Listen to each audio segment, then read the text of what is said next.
தமிழர்களுடைய கேடயமாக இனமான கேடயம் விடுதலையின் 92ஆம் ஆண்டு பெருவிழா, சுயமரியாதை சுடரொளிகள், வில்லிவாக்கம் மானமிகு ஐயா குணசீலன், மானமிகு அம்மா தங்கமணி ஆகியோருடைய படத்திறப்பு நிகழ்வு, இன்றைக்கு நடைபெற இருக்கக்கூடிய அந்த இரு பெரு நிகழ்ச்சிகளுக்கும் வருகை தந்திருக்கக்கூடிய அனைவரையும் வரவேற்று வரவேற்புரையாற்ற திராவிடர் கழகத்தின் வடசென்னை மாவட்ட தலைவர் வழக்கறிஞர் அண்ணன் தளபதி பாண்டியன் அவர்களை அழைக்கிறோம்.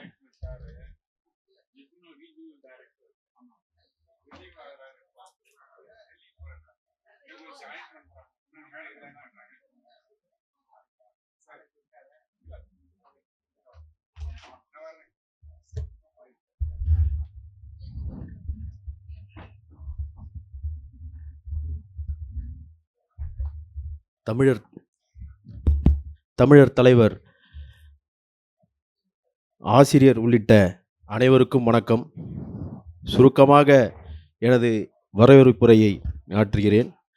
தந்தை பெரியார் அவர்கள் உருவாக்கியதில், ஏற்படுத்தியதில் 2 இன்றும் எதிர்ப்பு நிலையில் இருந்தாலும் ஆதரவு நிலையில் இருந்தாலும் அவர்கள் சொல்லும்படியாகத்தான் இங்கு தமிழ்நாட்டில் ஆட்சி நடைபெறுகிறது.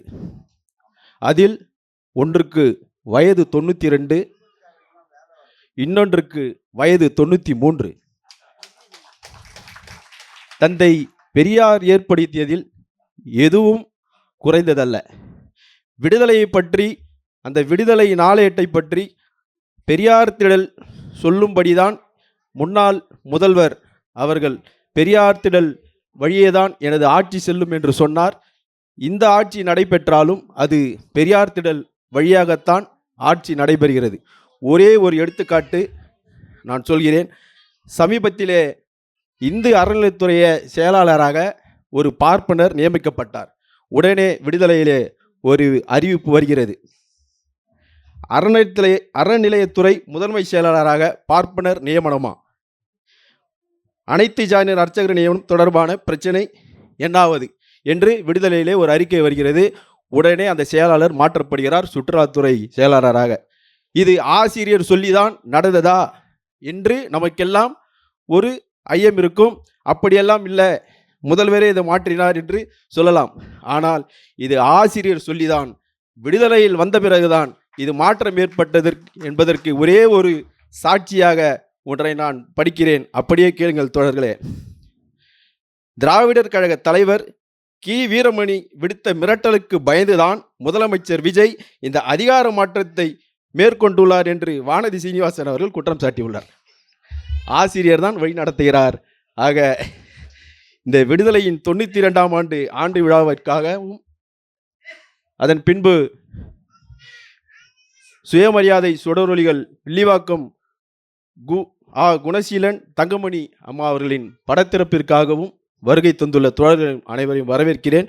முக்கியமாக சொல்ல வேண்டுமென்றால், ஐயா குணசீலன் அவர்களின் தங்கமணி அம்மா குடும்பத்திற்கும் எங்கள் குடும்பத்திற்கும் ஒரு நெருக்கம் உண்டு. நாங்கள் இருவருமே நான் பூர்வீகமாக கடலூர் என்றாலும் எங்கள் குடும்பம் வில்லிவாக்கத்திலே தான் இருந்தது. எங்கள் தாத்தா கடலூர் கேசவன் அவர்கள் கடலூரிலிருந்து இங்கு டிவிஎஸ் தொழிற்சங்கத்தில் முதல் தொழிற்சங்க தலைவராக இருந்தபோது அவருக்கு வில்லிவாக்கத்தில் ஒரு வீடு பார்த்து கொடுப்பதில் ஐயா குணசீலனும் இருந்தார். அங்கிருந்து அவர் தொடர்ச்சியாக பல பிரச்சாரங்களை செய்துள்ளார். ஆகையால் அந்த படத்திறப்பு நிகழ்ச்சியிலே நான் ஒரு கொள்கை உணர்வாக கலந்து கொள்வதில் மகிழ்ச்சி கொள்கிறேன். இந்த விழாவிற்கு தலைமையேற்று இருக்கக்கூடிய தமிழர் தலைவர் ஆசிரியர் அவர்களையும், இன்று வாட்ஸ்அப்பிலும் சமூக வலைத்தளமும் பெரும்படியான இளைஞர்கள் பேசுகிறார்கள். ஆனால் அதற்கு ஒரு முக்கிய காரணமாக இன்று விளங்கக்கூடியவர், எல்லோரும் அந்த குரலை கேட்டிருப்பீர்கள் வாட்ஸ்அப்பிலே. அது படித்தபோது கூட பெரிய ஒரு உணர்வு ஏற்பட்டிருக்காது.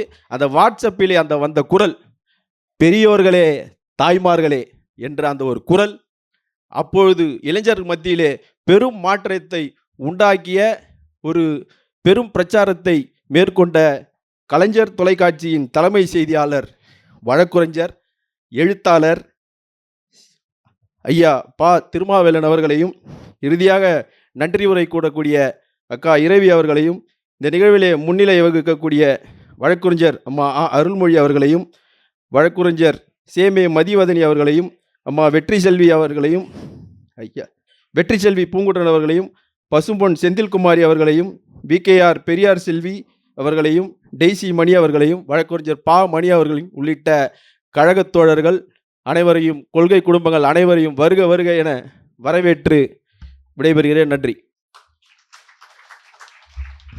சுயமரியாதை சுடரொளிகள் வில்லிவாக்கம் மானமிகு ஐயா குணசீலன், மானமிகு அம்மா தங்கமணி அவர்களுடைய படத்தினை தமிழர் தலைவர், திராவிடர் கழகத்தின் தலைவர், நமது குடும்பத் தலைவர் ஆசிரியர் அவர்கள் படத்தினை திறந்து வைக்கிறார். அவர்களுடைய குடும்ப உறுப்பினர்கள் அனைவரும் மேடைக்கு வருமாறு அழைக்கிறோம்.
விடுதலை ஆசிரியர் ஆகிய 6 நூல்களும் மொத்தம் 1840 ரூபாய்க்கு விற்பனை செய்யப்படுகிறது.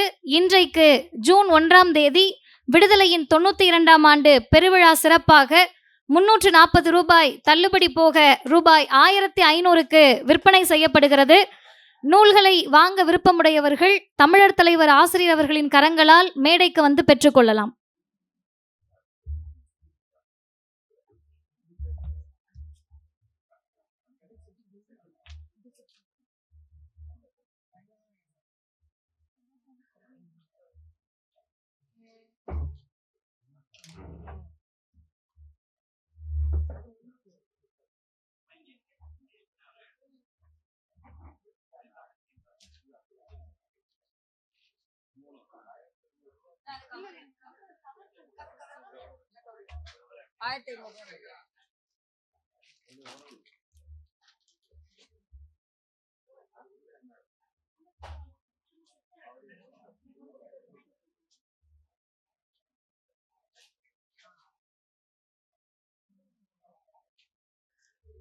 தனியாக 3 நூல்கள் மட்டும் வாங்க விருப்பம் இருக்கக்கூடியவர்கள் மேடைக்கு வந்து பெற்றுக்கொள்ளலாம்.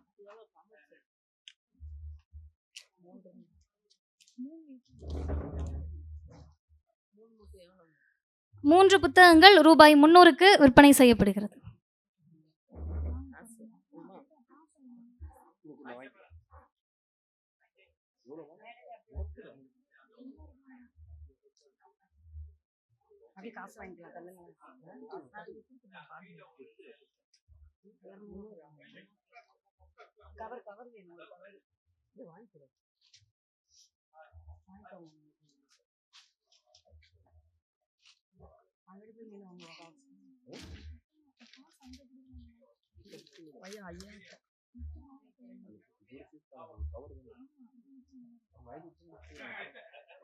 சரி, நானே போய் வாங்குறேன்.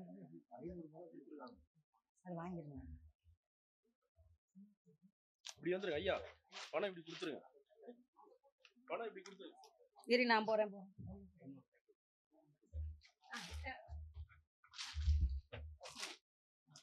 கூகுள் பே பண்றாரு. கூகுள் பே பண்றாரு. கூகுள் பே தான்.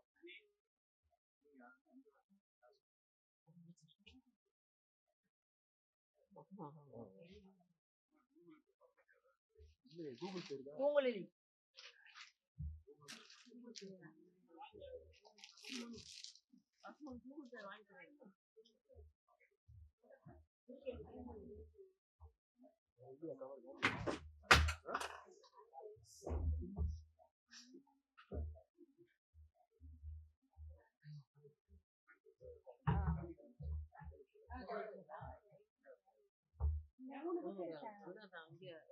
உடமலை எடுத்துட்டு வாங்க. இல்ல அவங்களுக்கு 3 கொடுங்க. செட்டு கொடுக்குறாங்க. 3 கொடுக்குறாங்க. இல்ல எடுத்துட்டு எனக்கு இது ஒரு செட்டு கொடுத்தாங்க. இந்த செட்டா 3 அந்த செட்டு கொடுங்க. நாங்க இந்த செட் அவருக்கு இங்க இருந்தே வாங்கிக்கலாம். 3 புக்கு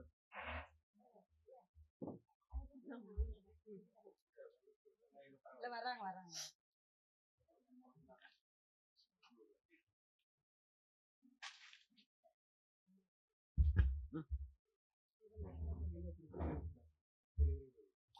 கீழே வாங்குறேன் காசு. இந்த வராங்க. உடனே வர எடுக்க போயிருக்காங்க.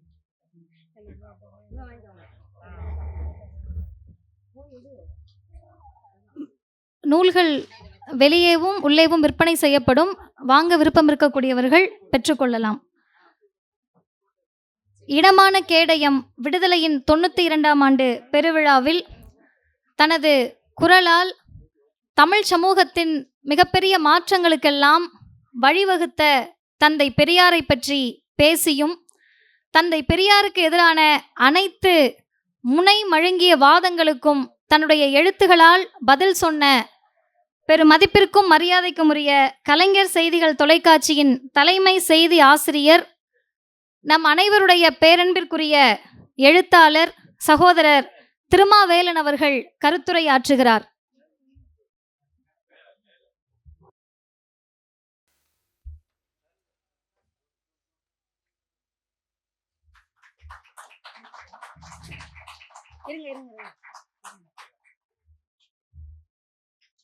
வழக்கமாக மாதந்தோறும் நன்றி காணிக்கையாக ஐயா பெரியார் மாணாக்கன் பூந்தமல்லி சகோதரி செல்வி அவர்கள், சகோதரி சேப்பே தொண்டரம் ஆகியோரின் சார்பில் ரூபாய் 3700 தமிழர் தலைவர் ஆசிரியர்களிடம் வழங்கப்படுகிறது.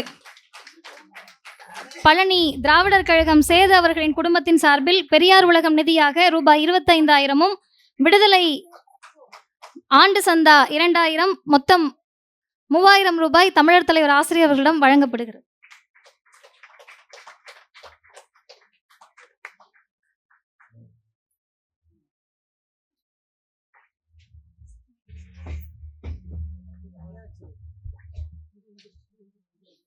இனமான கேடயம் விடுதலையின் 92வது ஆண்டு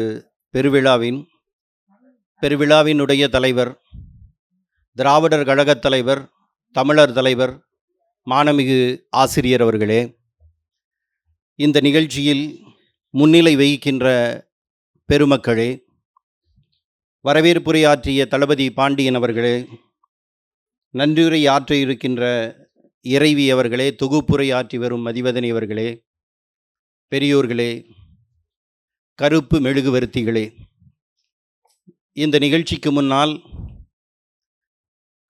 நம்முடைய பெரியவர் குணசீலன் தங்கமணி அவர்களுடைய இருவருடைய படத்திறப்பு நடந்திருக்கின்றது. அந்த படத்தை பார்க்கும்போது எனக்கு ஒரு 30 ஆண்டுகளுக்கு முன்பு உள்ள நினைவுகள் வந்தன. இங்கே என்னுடைய அருமை நண்பர், எனது சட்டக்கல்லூரி காலத்தோழர் வழக்கறிஞர் குமாரதேவன் அவர்களும் இருக்கிறார். அவர்தான் முதலில் குணசீலன் அவர்களை எனக்கு அறிமுகம் செய்து வைத்தார். அப்போது சட்டக்கல்லூரி மாணவராக இருந்த காலத்தில் பெரியார் திடலுக்கு நாங்கள் மாணவர்கள் எப்போது வந்தாலும் இருக்கும் மனிதர்களில் ஒருவராக அவர் குணசீலன் அவர்கள் எப்போதும் இருப்பார். பெரியார் பணி ஒன்று முடிப்பதே தனது இலக்கு என்பதை உணர்த்தக்கூடியவராக அவர் இருப்பார். எங்கும் எப்போதும் தன்னை முன்னிலைப்படுத்தி கொள்ளாமல் தனது இயக்கம் முக்கியம், தனது தலைவர் முக்கியம், தந்தை பெரியார் முக்கியம், ஆசிரியர் முக்கியம், அதை தவிர வேறு எதுவும் முக்கியமில்லை என்று நினைக்கக்கூடிய மனிதராக அவர் இருந்தார். சட்டக்கல்லூரியில்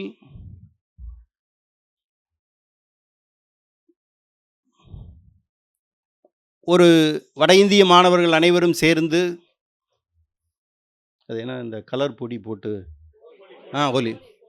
ஹோலி பண்டிகை கொண்டாடிய போது திராவிடர் கழகத்தின் மாணவர்களாகிய நாங்கள் கடுமையாக எதிர்ப்பு தெரிவித்து ஒரு சிறு பிரச்சனை ஏற்பட்ட போது எங்களுக்கு நீ எப்போது கூப்பிட்டாலும் வருவேன் என்று சொல்லி ஒரு பக்கபலமாக இருந்தவர் பெரியவர் குணசீலன் அவர்கள்.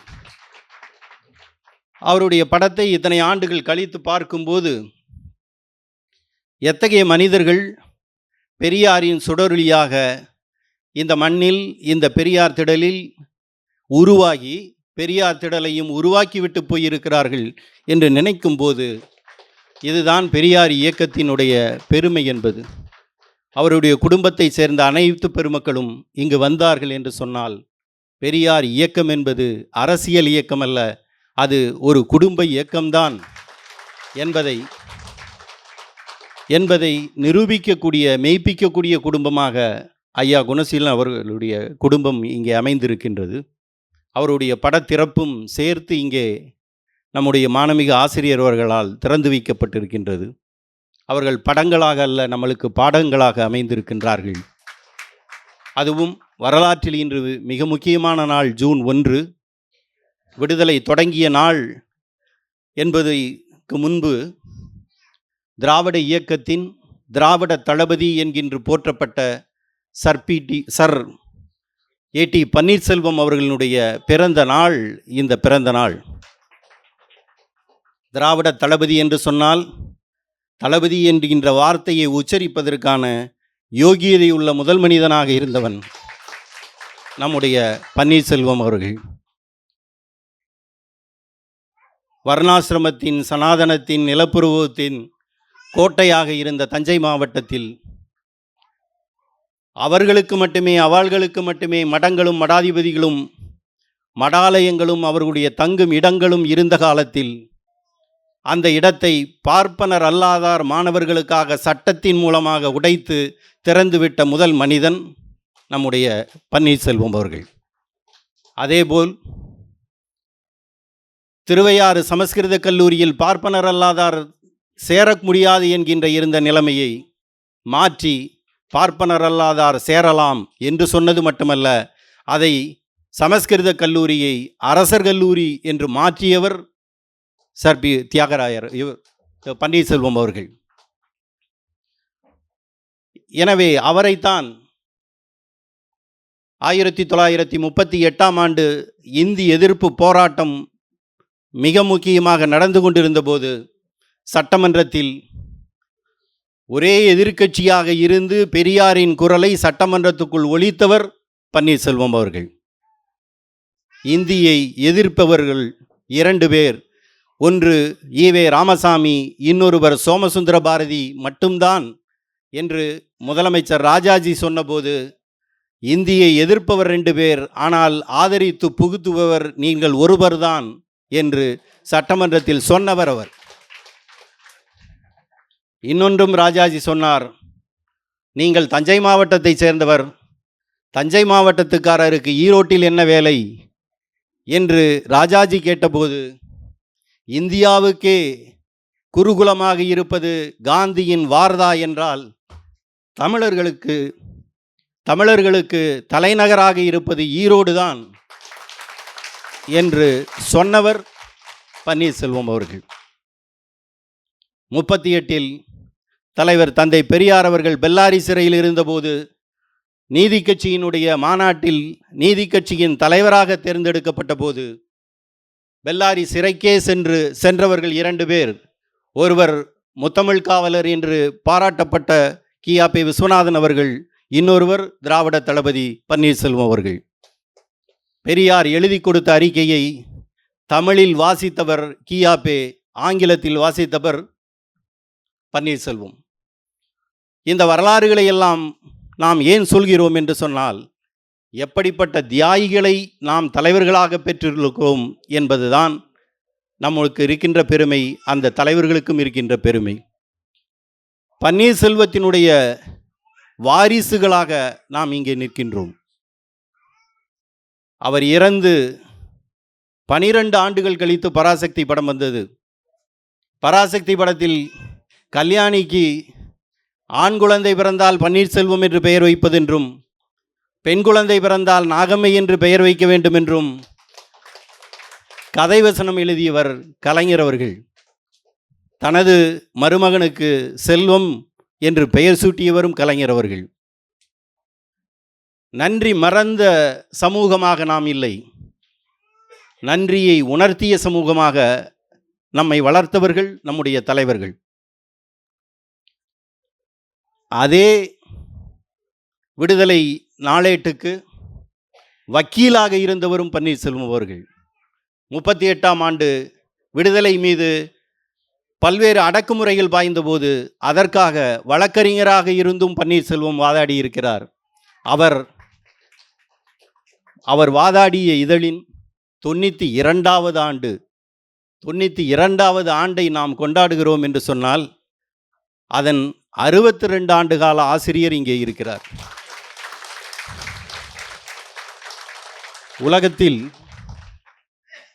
உலகத்தில் தனிப்பட்ட முதலாளிகளின் சார்பாக, தனிப்பட்ட நிறுவனங்களின் சார்பாக, தனிப்பட்ட வர்த்தக நிறுவனமாக தொடங்கப்பட்ட பத்திரிகைகளெல்லாம் அந்த குடும்பங்களோடு அல்லது அந்த லாபங்களோடு முடிந்திருக்கின்றன.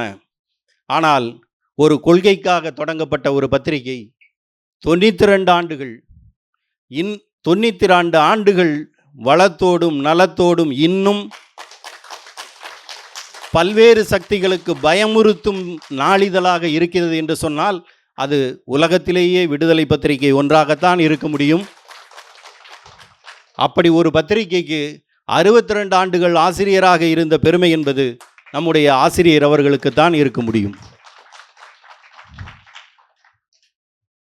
இதழின் சார்பில் அவர் வளர்ந்தாரா, அவர் வளர்த்ததால் இதழ் வளர்ந்ததா என்று கண்டுபிடிக்க முடியாத வளர்ச்சி என்பது இதுதான். விடுதலை நாளேடு என்பது 1935 தொடங்கப்பட்டு அதன் பிறகு 37 நடந்த இந்தி எதிர்ப்பு போராட்டத்தில் மிகப்பெரிய களம் அமைத்து கொடுத்த பத்திரிகை என்று சொன்னால் அது விடுதலை நாளேடு தான். இன்றைக்கு பெண்கள் இவ்வளவு பேர் இந்த அரங்கத்தில் உட்கார்ந்திருக்கிறீர்கள். நீங்கள் உங்கள் ஓய்வு நேரத்தில் சிலர் பார்த்திருக்கலாம். ஆனால் 1938 ஆண்டு இந்தி எதிர்ப்பு போராட்டத்தின் போது விடுதலை நாளேட்டினுடைய முதல் பக்கத்தை மட்டும் திருப்பி பாருங்கள். எப்படிப்பட்ட பெண்கள், இளைஞர்கள், குழந்தைகள் சிறைக்கு போயிருக்கிறார்கள் என்பதை புகைப்படத்தோடு அந்த விடுதலை நாள் இது வெளியிட்டிருக்கின்றது.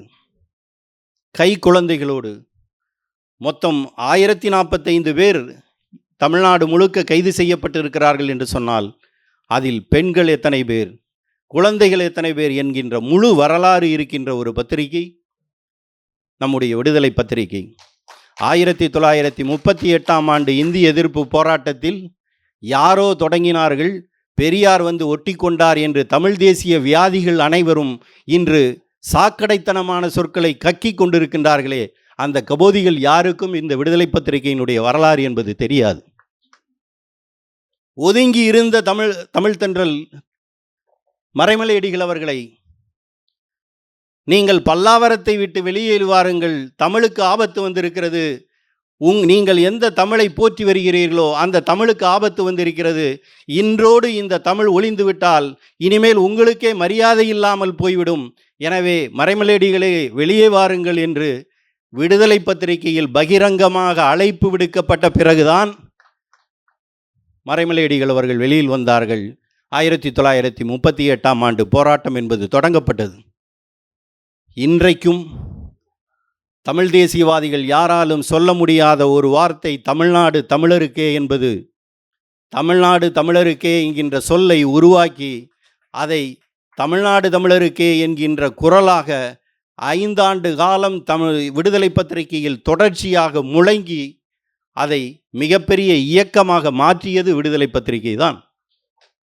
இது தமிழ் தேசியவாதிகள் யாருக்கும் தெரியாது.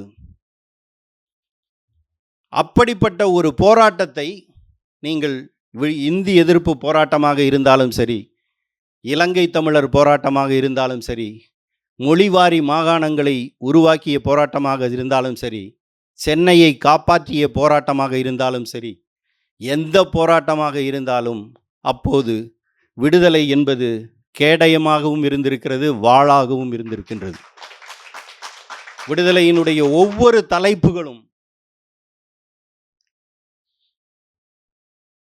ஆந்திரா, சென்னை மாகாணத்தை ஆந்திராக்காரர்களும் சொந்தம் கொண்டாடிய போது, நீங்கள் சென்னை மாகாணத்தை பிரிக்கும் போது எங்களுடைய தலைமைச் செயலகத்தையாவது சென்னையில் வைத்துக் கொள்கிறோம் என்று ஆந்திராக்காரர்கள் ஒரு கோரிக்கை வைத்தார்கள். அப்போது பெரியார் எழுதியிருக்கிறார், ஆந்திராவில் பழைய கல்யாண மண்டபங்கள் நிறைய இருக்கிறது, எனவே நீங்கள் அதில் ஏதாவது ஒரு கல்யாண மண்டபத்தில் உங்களுடைய தலைமைச் செயலகத்தை நடத்தி கொள்ளுங்கள் என்று அவர் எழுதியிருக்கின்றார். இன்னொன்றும் எழுதியிருக்கின்றார், தனி குடித்தனம் போனவன் சமையலை மட்டும் இங்கே வந்து பார்த்து கொள்கிறேன், எனக்கு சமையல் பண்ணுவதற்கு இடம் கொடுங்கள் என்கின்ற கேவலமான நிலையில் நீங்கள் இருக்கிறீர்களா என்று கேட்டவர் அவர். ஒரு தலைநகரத்தை கூட உருவாக்க முடியாத, நகர் கூட இல்லாத ஒருவன் ஏன் தனி மாகாணம் கேட்கிறாய் என்று கேட்டவரும் தந்தை பெரியார் அவர்கள். இப்படி நீங்கள் எந்த பிரச்சனையாக இருந்தாலும், இந்திய எதிர்ப்பு போராட்டமாக இருந்தாலும், சென்னை மாகாணத்தை உருவாக்கிய போராட்டமாக இருந்தாலும், இலங்கை தமிழர் பிரச்சனை போராட்டமாக இருந்தாலும், அதற்கு வாளாகவும் கேடயமாகவும் இருந்தது நம்முடைய விடுதலை நாளிதழ். சூத்திரர் என்று சொன்னால் ஆத்திரம் கொண்டு அடி என்பது கைவல்யம் எழுதிய ஒரு பொன்மொழி. ஆனால் சூத்திரன் என்ற சொல்லை சொன்னால் அது அவமானம் என்கின்றதை உருவாக்கி தமிழ் சமூகத்தில் அப்படி ஒரு சொல்லை விரட்டி அடித்ததில் விடுதலைக்குத்தான் பெரும் பங்கு உண்டு. பிராமணால் ஓட்டல் என்பதற்கு எதிராக விடுதலை நடத்திய போராட்டங்கள், அதேபோல் ரயில் நிலையங்களில் பிராமணால் சாப்பிடும் இடம் இதரால் சாப்பிடும் இடம் என்கின்ற பெயர் பலகைக்கு எதிராக மிகப்பெரிய போராட்டத்தை 1940 தொடங்கி 44ஆம் ஆண்டு இப்படிப்பட்ட நிலைமையை இனி இந்த சொல் இருக்காது என்கின்ற நிலைமையை உருவாக்கியதும் தலைவர் தந்தை பெரியார் நடத்திய விடுதலை நாளிதழ் தான். அதேபோல் ஆங்கிலம், தமிழ், இந்தி என்கின்ற ரயில் நிலையங்களில் இருக்கின்ற பெயர் பலகைகளில் தமிழை முன்னே கொண்டு வந்து நிறுத்துவதற்கான போராட்டத்தை நடத்தியதும் விடுதலை நாளிதழ் தான். இப்படி தமிழ் சமுதாயத்தின் அனைத்து போராட்டங்களிலும் முன்னிலை வகித்து தமிழர்களை தமிழர்களாய் உணர வைத்து தமிழ் இனத்தின் இனத்தையும் மானத்தையும் உருவாக்குவதற்கு அடித்தளம் அமைத்த இதழ் என்று சொன்னால் அது விடுதலை நாளிதழ் ஒன்று மட்டும்தான் என்பதை சொல்லிக்கொள்வதில் அது வரலாற்று உண்மை மட்டுமல்ல, நம்மளுக்கும் பெருமையாகும். அதனால்தான் இத்தனை ஆண்டுகால வரலாற்றையும் ஒரே சொல்லில் அடக்கும் வகையில் இனமான கேடயம் விடுதலை என்கின்ற தலைப்பை தலைவர் ஆசிரியர் அவர்கள் உருவாக்கி கொடுத்திருக்கின்றார்கள். இன்று இப்படிப்பட்ட உருவாக்கப்பட்ட சமூகத்தில் இவை அனைத்தும் வீணாக போய்விடுமோ என்கின்ற ஒரு காலத்தை நம் கண்முன் காட்டியிருக்கின்றது கடந்த கால தேர்தல் என்பது. இந்த தேர்தல் காலகட்டத்தில் தமிழ் சமுதாயத்தின் நலம் விரும்பிகள், சமூக அக்கறை கொண்டவர்கள், நம்மை போன்ற கருப்பு மெழுகுவர்த்திகள் இவர்கள் அனைவரும் கவலைப்படக்கூடிய ஒரு நிகழ்ச்சியாக தேர்தல் தோல்வி என்பது அல்ல, தமிழ் சமுதாயத்தின் வளர்ச்சியே தோல்வியடைந்து விட்டதோ என்று ஐயப்படும் அளவுக்கு உள்ள நிலைமையை இப்போது நாம் பார்த்து கொண்டிருக்கின்றோம். நான் இதை யோசித்து பார்க்கும்போது 1994ஆம் ஆண்டு திராவிடர் கழகத்தின் பொன்விழா மாநாட்டில் உரையாற்றிய ஆசிரியர் அவர்கள் ஒரு குறிப்பை சொல்லியிருக்கின்றார். அது இந்த காலகட்டத்துக்கு மிக பொருத்தமானதாக இருக்கின்றது. 1994 இதை உணர்ந்து சொல்லியிருப்பார் என்கின்ற அளவுக்கு அது இருந்தது. அரசியல் பொருளாதார படையெடுப்பை விட தமிழினம் மீளா வண்ணம் பண்பாட்டு படையெடுப்புகள்தான் அதிகம் நடக்கின்றன. கடவுள் போதை, ஜாதி போதை, மத போதை, பதவி போதை, புகழ் போதை, சினிமா போதை, லாட்டரி போதை, மாத்திரை போதை ஆகியவை பரப்பப்படுகின்றன என்று 1994 அவர் சொல்லியிருக்கின்றார். அதனுடைய உச்சமாகத்தான் நாம் இப்போது இருக்கின்ற நிலைமையை பார்க்க வேண்டியதிருக்கின்றது. இத்தோடு சேர்ந்து வாட்ஸ்அப் போதை, இணையதளம் போதை, இன்ஸ்டாகிராம் போதைகள் இவை அனைத்தும் தூண்டிவிடப்படுகின்றன. வளர்ச்சி என்கின்ற பெயரால் பண்பாட்டினுடைய யுத்தம் என்பது இந்த வழியாக தமிழ் சமுதாயத்துக்குள் புகுத்தப்பட்டிருக்கின்றது. இதை திராவிட இயக்கம் போன்ற அமைப்புகள், சமூக அக்கறை கொண்ட மனிதர்கள் நாம் எப்படி எதிர்கொள்ளப் போகிறோம் என்பதுதான் மிக மிக முக்கியமானது. 2026 தேர்தல் என்பது ஒரு அரசியல் கட்சியின் தோல்வியாக நாம் நினைத்தால் நாம் ஏமாந்து போவோம். நாம் அப்படி நினைக்க மாட்டோம். ஏனென்றால் பெரியார் நமக்கு அப்படி கற்பிக்கவில்லை.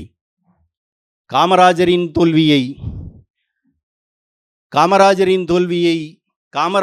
வெற்றியை அவர் எப்படி தமிழர் அரசியலின் வெற்றியாக நினைத்தாரோ, திராவிட முன்னேற்றக் கழகத்தினுடைய வெற்றியை தமிழ் சமுதாயத்தின் எதிர்காலத்துக்கு தேவையான வெற்றி என்று தந்தை பெரியார் அவர்கள் நினைத்தார்களோ, அதைப்போல திராவிட முன்னேற்றக் கழகத்தினுடைய வெற்றி என்பதை நாம் தமிழ் சமுதாயத்தின் எதிர்காலத்துக்கு தேவையான வெற்றி என்று நினைத்துத்தான் திராவிட இயக்கத்தை சேர்ந்தவர்களாக இருந்தாலும் பெரியாரின் பாசறையில் வளர்ந்தவர்களாக இருந்தாலும் நாம் நினைப்போம். ஏனென்றால் ஒரு அரசியல் இயக்கம் அல்லது ஒரு ஆட்சி தமிழர்களுக்கு என்ன செய்தது, தமிழ் சமுதாயத்துக்கு என்ன செய்தது என்பதை வைத்தே நான் ஆதரிக்கிறேன் என்று சொன்னார் தலைவர் தந்தை பெரியார் அவர்கள். அந்த அடிப்படையில் பார்த்தால் திராவிட முன்னேற்றக் கழகத்தின் தோல்வி என்பது ஒரு ஜனநாயக அரசியல் கட்சியில் வெற்றி தோல்விகள் என்பது மிக இயல்பானது, மேடு பள்ளங்கள் என்பது இயல்பானது. நாம் அந்த வெற்றி தோல்விகளை அப்படித்தான் எடுத்துக்கொள்வோம். ஆனால் இன்று சமூகத்தின் மீதான ஒரு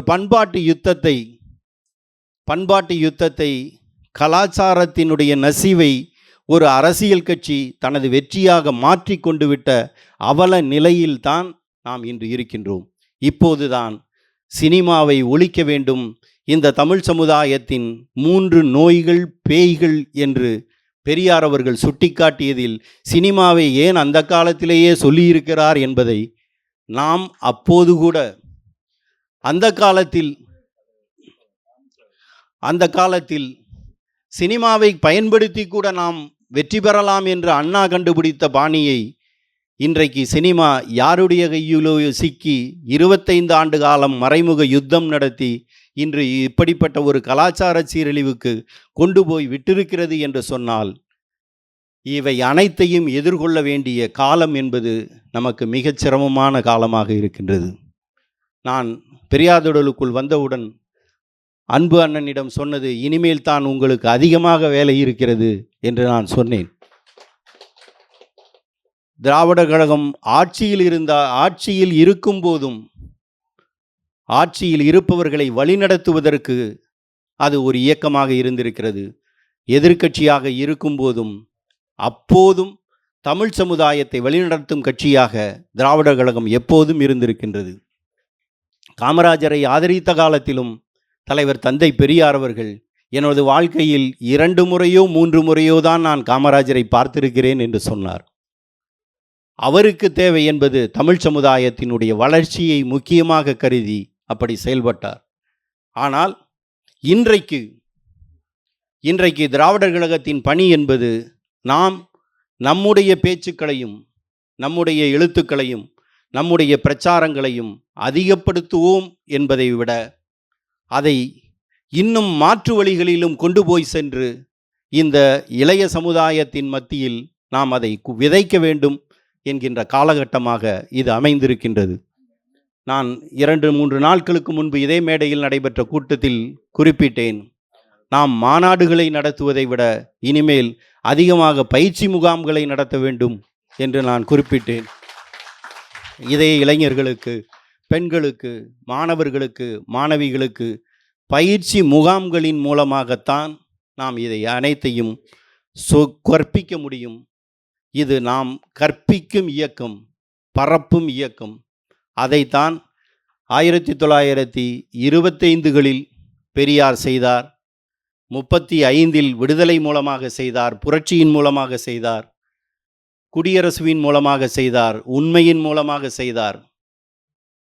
அந்தந்த காலகட்டத்து இளைஞர்களை ஈர்க்கக்கூடிய அளவுக்கு அவருடைய பாணி என்பது அமைந்திருக்கிறது. இன்று நான் வயதானவனாக இருக்கலாம், நான் எழுதியதை நீங்கள் படிக்காமல் கூட போகலாம், எனக்கு யாரும் படிப்பதை பற்றி கூட கவலை இல்லை. ஆனால் ஒரு காலம் வரும், என்னுடைய பேச்சையும் எழுத்தையும் படிக்கக்கூடிய இளைய தலைமுறை நிறைய உருவாகும். அந்த இளைய தலைமுறைக்காகத்தான்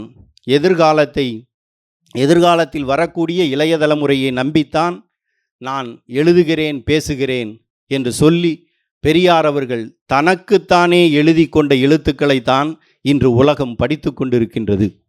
அப்படி அவரால் எழுதப்பட்ட எழுத்துக்களை நாம் இன்றைய இளைய தலைமுறைக்கு புகுத்தி அதை பல்வேறு வடிவங்களில் இன்றைக்கு இருக்கின்ற நவீன வடிவங்களில் உருவாக்கி கெடுதலை நீக்க வந்த விடுதலையாக நாம் இதை மீண்டும் உயர்த்தி பிடிப்போம் என்று சொல்லி அனைவருக்கும் நன்றி குறிப்பிட்டு 62 ஆண்டுகள் அல்ல, இன்னும் பல 100 ஆண்டுகள் இந்த விடுதலை நாளேடு என்பது திகழ வேண்டிய தேவை என்பது இருக்கின்றது. நமக்கு அறிவாயுதமாக ஆசிரியர் அவர்கள் எந்நாளும் வழிநாட்டி நம்மை வழிநடத்துவார் என்று என்னுடைய விருப்பத்தை தெரிவித்து விடைபெறுகின்றேன். நன்றி, வணக்கம். தமிழர் இல்லை என்றால் எவர் தமிழர் என்ற கேள்வியை நாள்தோறும் உரக்க கேட்பதற்கு எங்களுடைய நன்றியை தெரிவித்துக் கொள்கிறோம். விடுதலையின் பார்வை எவ்வளவு கூர்மையானது என்பதற்கான ஒரு எடுத்துக்காட்டு. அனைவரும் மேடையில் அமர்ந்திருக்கிறோம். 2 பேர் இடையில் உள்ளே வருகிறார்கள். ஒருவருடைய பார்வை மட்டும் 93 வயதிலும் கூர்மையாக இருக்கிறது. அண்ணன் தளபதி பாண்டியன் அவர்களை அழைக்கிறார். பெரியார் பன்னாட்டு அமைப்பு அமெரிக்காவிலிருந்து எழுத்தாளர் அகிலா செல்வராஜ் உள்ளே வந்திருக்கிறார். அவரை மேடைக்கு அழைத்து வாருங்கள் என்று சொல்லுகிறார். இந்த இடம் விடுதலை எங்கள் ஆசிரியர் பெண்களை மேடையேற்றி அழகு பார்க்கக்கூடிய இடமாக இருக்கும் என்பதற்கான மற்றும் ஒரு சான்று. Born from a real story, What Tree Are You என்ற இந்த ஆங்கில நூலினை எழுதிய பெரியார் பன்னாட்டு அமைப்பை சார்ந்த சகோதரி அகிலா செல்வராஜ் அவர்களுக்கு தமிழர் தலைவர் ஆசிரியர் அவர்கள் நூல்களை வழங்கி சிறப்பு செய்கிறார். பயனாடை அணிவித்து சிறப்பு செய்கிறார்.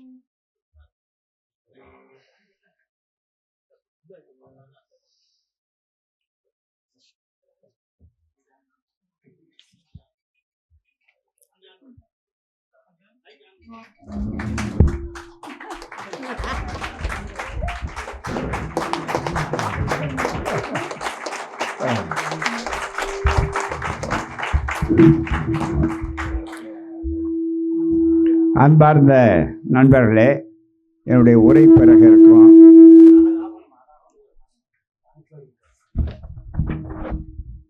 இன்றைக்கு விடுதலை, அதாவது வாழ்க்கை என்பது மகிழ்ச்சியும் துன்பமும் இன்பமும் கலந்த ஒன்றுதான். அது மாறி மாறி வரும், தேர்தல் வெற்றி போல. அப்படிப்பட்ட ஒரு சூழ்நிலையில் இன்றைக்கு இந்த 2 படத்தரப்புகள், முதுபெரும் பெரியார் பெருந்தொண்டர், நம்முடைய எந்நாளும் வாழ்நிலை இறுதி நாள் மூச்சு வரையில் கருப்பு சட்டையை கழட்டாதவர், போராட்டக்கள வீரர். அவரை பற்றி பின்னால் சொல்கிறேன். சுருக்கமாக நேரத்தை எடுத்துக்கொள்ள மாட்டோம். அதுதான் பேச்சாளர்களை குறைச்சோம், வேறு ஒன்றும் இல்லை. அப்படிப்பட்ட குணசீலன் அவர்கள் எவ்வளோ உணர்வாளரோ அதுக்கு கொஞ்சு கூட குறைவில்லாத ஒரு வீராங்கனை தான் நம்முடைய மிகப்பெரிய அளவு தங்கமணி. குணசீலன் மறைந்த பிற்பாடு கூட ஏதோ துணைவர் இருந்தார், அதோடு போச்சுன்னு போகலை. அதுக்கப்புறம் எல்லா போராட்டங்கள்லேயும் முதல்ல வந்து கருதக்கூடியவர். ஆகவே அப்படிப்பட்டவர்களுக்கு வீர வணக்கம் செலுத்த வேண்டும். புகழ் வணக்கம் மட்டுமல்ல, வீர வணக்கம் செலுத்த வேண்டும் என்பதற்காகத்தான் இந்த படத்திறப்புகள் இதெல்லாம் இருக்குது. அந்த நிகழ்ச்சி அப்படிப்பட்டவர்கள் நமக்கு கிடைக்க மாட்டார்கள். எண்ணிக்கை குறைந்தால் அதை சமப்படுத்துறதுக்கு அவ்வளோ சீக்கிரம் வாய்ப்பு இல்லை. அப்படிங்கிறதுக்காக இந்த நிகழ்ச்சி, அது ஒரு சோகமான ஒரு நிகழ்ச்சியாக இருந்தாலும் அதை அந்த சோகத்தில் யாரும் விழுந்துடக்கூடாது. பகுத்தறிவாதிக்கு உணர்ச்சியை விட அறிவுக்கு தான் முதலிடம் எதுவாக இருந்தாலும். அதனால தான் பார்த்திங்கன்னா பெரிய தோல்வியா அப்படின்னு யார் தோணலை. திராவிட இயக்கத்தவர்கள் எல்லாருமே வீழ்வது முக்கியமல்ல, விரைந்து எழுவதே முக்கியம்னு சொல்லக்கூடிய அளவில் மிகப்பெரிய ஒரு வாய்ப்போடு இன்றைக்கு வேகமாக போகிறோம். அதனால தான் அழகாக இன்றைய நாட்காட்டி குறிப்பாக பார்த்திங்கன்னா தெரியும், நம்முடைய ஒப்பற்ற திராவிடர் தளபதி என்று ஐயா அவர்கள் அழைத்தார்கள். இந்த இயக்கம், இந்த கொள்கைகள் இவைகளெல்லாம் எண்ணற்ற முறையில் வளர்வதற்கும் இந்திய எதிர்ப்புக்கு ஒரு பெரிய எதிர்க்கட்சி தலைவராக இருந்த கதையெல்லாம் சொன்னார்கள். பெருமைக்குரிய நம்முடைய கலைஞர் தொலைக்காட்சியுடைய தலைமை ஆசிரியர், நம்முடைய அருமை சகோதரர், திராவிட வரலாற்று ஆவணம் அவர். அதுதான் மிக முக்கியம். அப்பேற்பட்ட ஒரு ஆவணம் ஆக இருக்கக்கூடிய அவர் அழகாக, பொருத்தமாக, சுருக்கமாக, தெளிவாக எடுத்து பன்னீர்செல்வம் அவர்களை பற்றி சொன்னார்கள். ஆகவே அது ஒரு நிகழ்ச்சி. உடனே அது மகிழ்ச்சிகரமான நிகழ்ச்சி. ஆனால் அதுலேயும் கூட சோகம் என்னன்னா, ஐயா எழுதின இரங்கல் உரைகள் பல உண்டு. பல தலைவர்களுக்கு எழுதியிருக்கிறார் பெரியார் அவர்கள். அப்படிப்பட்ட அதை பற்றியெல்லாம் சொல்கிறேன். அதில் பன்னீர்செல்வத்தை பற்றி அவர்கள் எழுதியிருக்கிறதுக்க 2 இரங்கல் உரையை பார்த்தீங்கன்னா 3 இரங்கல் உரை குறிப்பிடலாம். அதாவது அன்னை நாகம்மையார், அதே மாதிரி பன்னீர்செல்வம், அதுக்கு அடுத்தது பார்த்திங்கன்னா ஒப்பற்ற தலைமை என்று சொல்லி மிகப்பெரிய அளவில் இருந்த பானக்கல் அரசர் அவர்கள். இந்த 3 எல்லையற்ற ஒரு நிலை மிக முக்கியமாக. அதை பற்றி சொல்லலாம் நேரம் இருக்கும்போது. ஆகவே அப்படி வரும்போது மகிழ்ச்சியை துயர துன்பத்தில் யாரும் தோண்டு விடக்கூடாது. அது பகுத்தறிவாளர் சுயமரியாதைக்காரனுக்கு அழகில்லை. அது நடந்தது இயற்கை. எது தவிர்க்க முடியாதா அதுதான் என்று சொல்லக்கூடிய அளவிற்கு அடுத்த கட்டம் என்ன, ஒரு போர் வீரன் போர்க்களத்தில் யார் மாண்டாலும் போரை நிறுத்த மாட்டான். அதுதான் ரொம்ப மிக முக்கியமானது. அது மாதிரியான ஒரு உணர்வோடு போய்கொண்டிருக்கிற போது நமக்கு ரொம்ப மகிழ்ச்சியானது என்னென்னா, இந்த விடுதலையினுடைய பிறந்த நாள், விடுதலையினுடைய மிகப்பெரிய அளவுக்கு எதிர்நீச்சல் அடித்த பிறக்கும்போதே சில நேரங்களில் கருவில் உருவாகும் போதே வெளியே வர்றதுக்கு முன்னாடியே அதுக்கு தடை. அதுதான் வேடிக்கை. எல்லோரும் வெளியே வந்த உடனே தடையை சந்திப்பாங்க, வளர்ந்த உடனே தடையை சந்திப்பாங்க. வெளியே வர்றதுக்கே அனுமதிக்கலை பிரிட்டிஷ் அரசாங்கம். அவே அதை போராடி தான், பெரியார் அவர்கள் போராடி தான் அந்த விடுதலை பிறந்தது. பிறக்கும்போதே அது சாதாரண சுகப்பிரசவம் அல்ல. அது இன்னும் கேட்டால் அது சிசேரியனை விட ரொம்ப ஆபத்தான மிகப்பெரிய அளவிற்கு அது பிறந்தது. அப்படி ஒரு மகிழ்ச்சி இன்றைக்கி பல அரசுகளை வீழ்த்தி இருக்கிறது, காப்பாற்றி இருக்கிறது, வழிகாட்டி இருக்கிறது. இன்றைக்கும் பெரியாருக்கும் விடுதலைக்கும் இருக்கக்கூடிய மிக முக்கியமான ஒற்றுமை என்னென்னா, ஐயா சொன்னார், நான் என்றைக்கும் கட்சிக்காரனாக இருந்ததில்லை, கொள்கைக்காரனாகத்தான் இருந்திருக்கிறேன். அதே மாதிரி விடுதலையும் அது ஒரு கட்சி பத்திரிக்கை அல்ல. சில பேருக்கு புறத்தோற்றம் அப்படி இருக்கும். ஆனால் கட்சியினுடைய அதிகாரபூர்வமான கருத்துக்களை சொல்கிற கருத்து தான். ஏன்னா தனிப்பட்ட நபருடைய ஏடு அல்ல, தனிப்பட்ட முதலாளிகளுடைய அமைப்பும் அல்ல போராமே. அப்படிப்பட்ட விடுதலை ஏடு என்பது இருக்கிறத, அது ஒரு கட்சி பத்திரிகை அல்ல, கொள்கை பத்திரிகை. அதுதான் நினைத்து பார்க்க வேண்டும். அந்த கொள்கை பத்திரிகைகள்லாம் எப்போன்னா, கொள்கைங்கிறது இருக்கு பாருங்கள், அது எப்பவும் கசப்பு மருந்து. அது இனிப்பாக இருக்காது. இனிப்பை எல்லாரும் வாங்கி சாப்பிடுவாங்க, பின்னால் அதனுடைய கஷ்டத்தை உணர்வாங்க. அதுதான் மிக முக்கியம். எவ்வளவுக்கு எவ்வளவு இனிப்பு அதிகமாகுதோ அவ்வளவுக்குள்ள ஆயுள் குறையுதுங்கிறது தான் எல்லாருக்கும் தெரியும். எவ்வளவுக்கு கசப்பை ஏற்கிறோமோ அவ்வளவுக்கு அறிவுக்கும் பாதுகாப்பு, ஆயுளுக்கும் பாதுகாப்பு மிக முக்கியமாக. அப்படிப்பட்ட ஒரு சூழ்நிலை மகிழ்ச்சிகரமாக வரும்போது இன்றைக்கி எதிர்பாராமல் நம்முடைய அகிலா செல்வராஜ் அவர்கள் அமெரிக்காவில் ஒரு இளம் பெண், சாதாரண நம்ம நாட்டில் ஒரு வார்த்தையை வச்சுருக்குறாங்க. என்ன வார்த்தைன்னா, பாரதி கண்ட புதுமை பெண். அவனுக்கு பெரியாரே படித்ததில்லை. பாரதியை குறைச்சி மதிப்பு இல்லை. அவர் கண்டது புதுமை பெண்ணாகவே இருக்கலாம். அதில் கூட நமக்கு பெரிய போராட்டம் விவாதம் கிடையாது. பாரதி கண்டது புதுமை பெண் என்றால் பல பேருக்கு தெரியாத, தெரிந்து கொள்ள வேண்டிய ஒரு சொற்றொடர் நாங்கள் அறிமுகப்படுத்தி இருக்கிறோம். பெரியார் கண்ட புரட்சி பெண். இதுதான் இதெல்லாம். சிங்க பெண்ணெல்லாம் எப்படி இருக்குன்னு உங்களுக்கு தெரியும். இது புரட்சி பெண் போராமே மிகப்பெரிய அளவுக்கு. ஆகவே அவர் வந்தார்.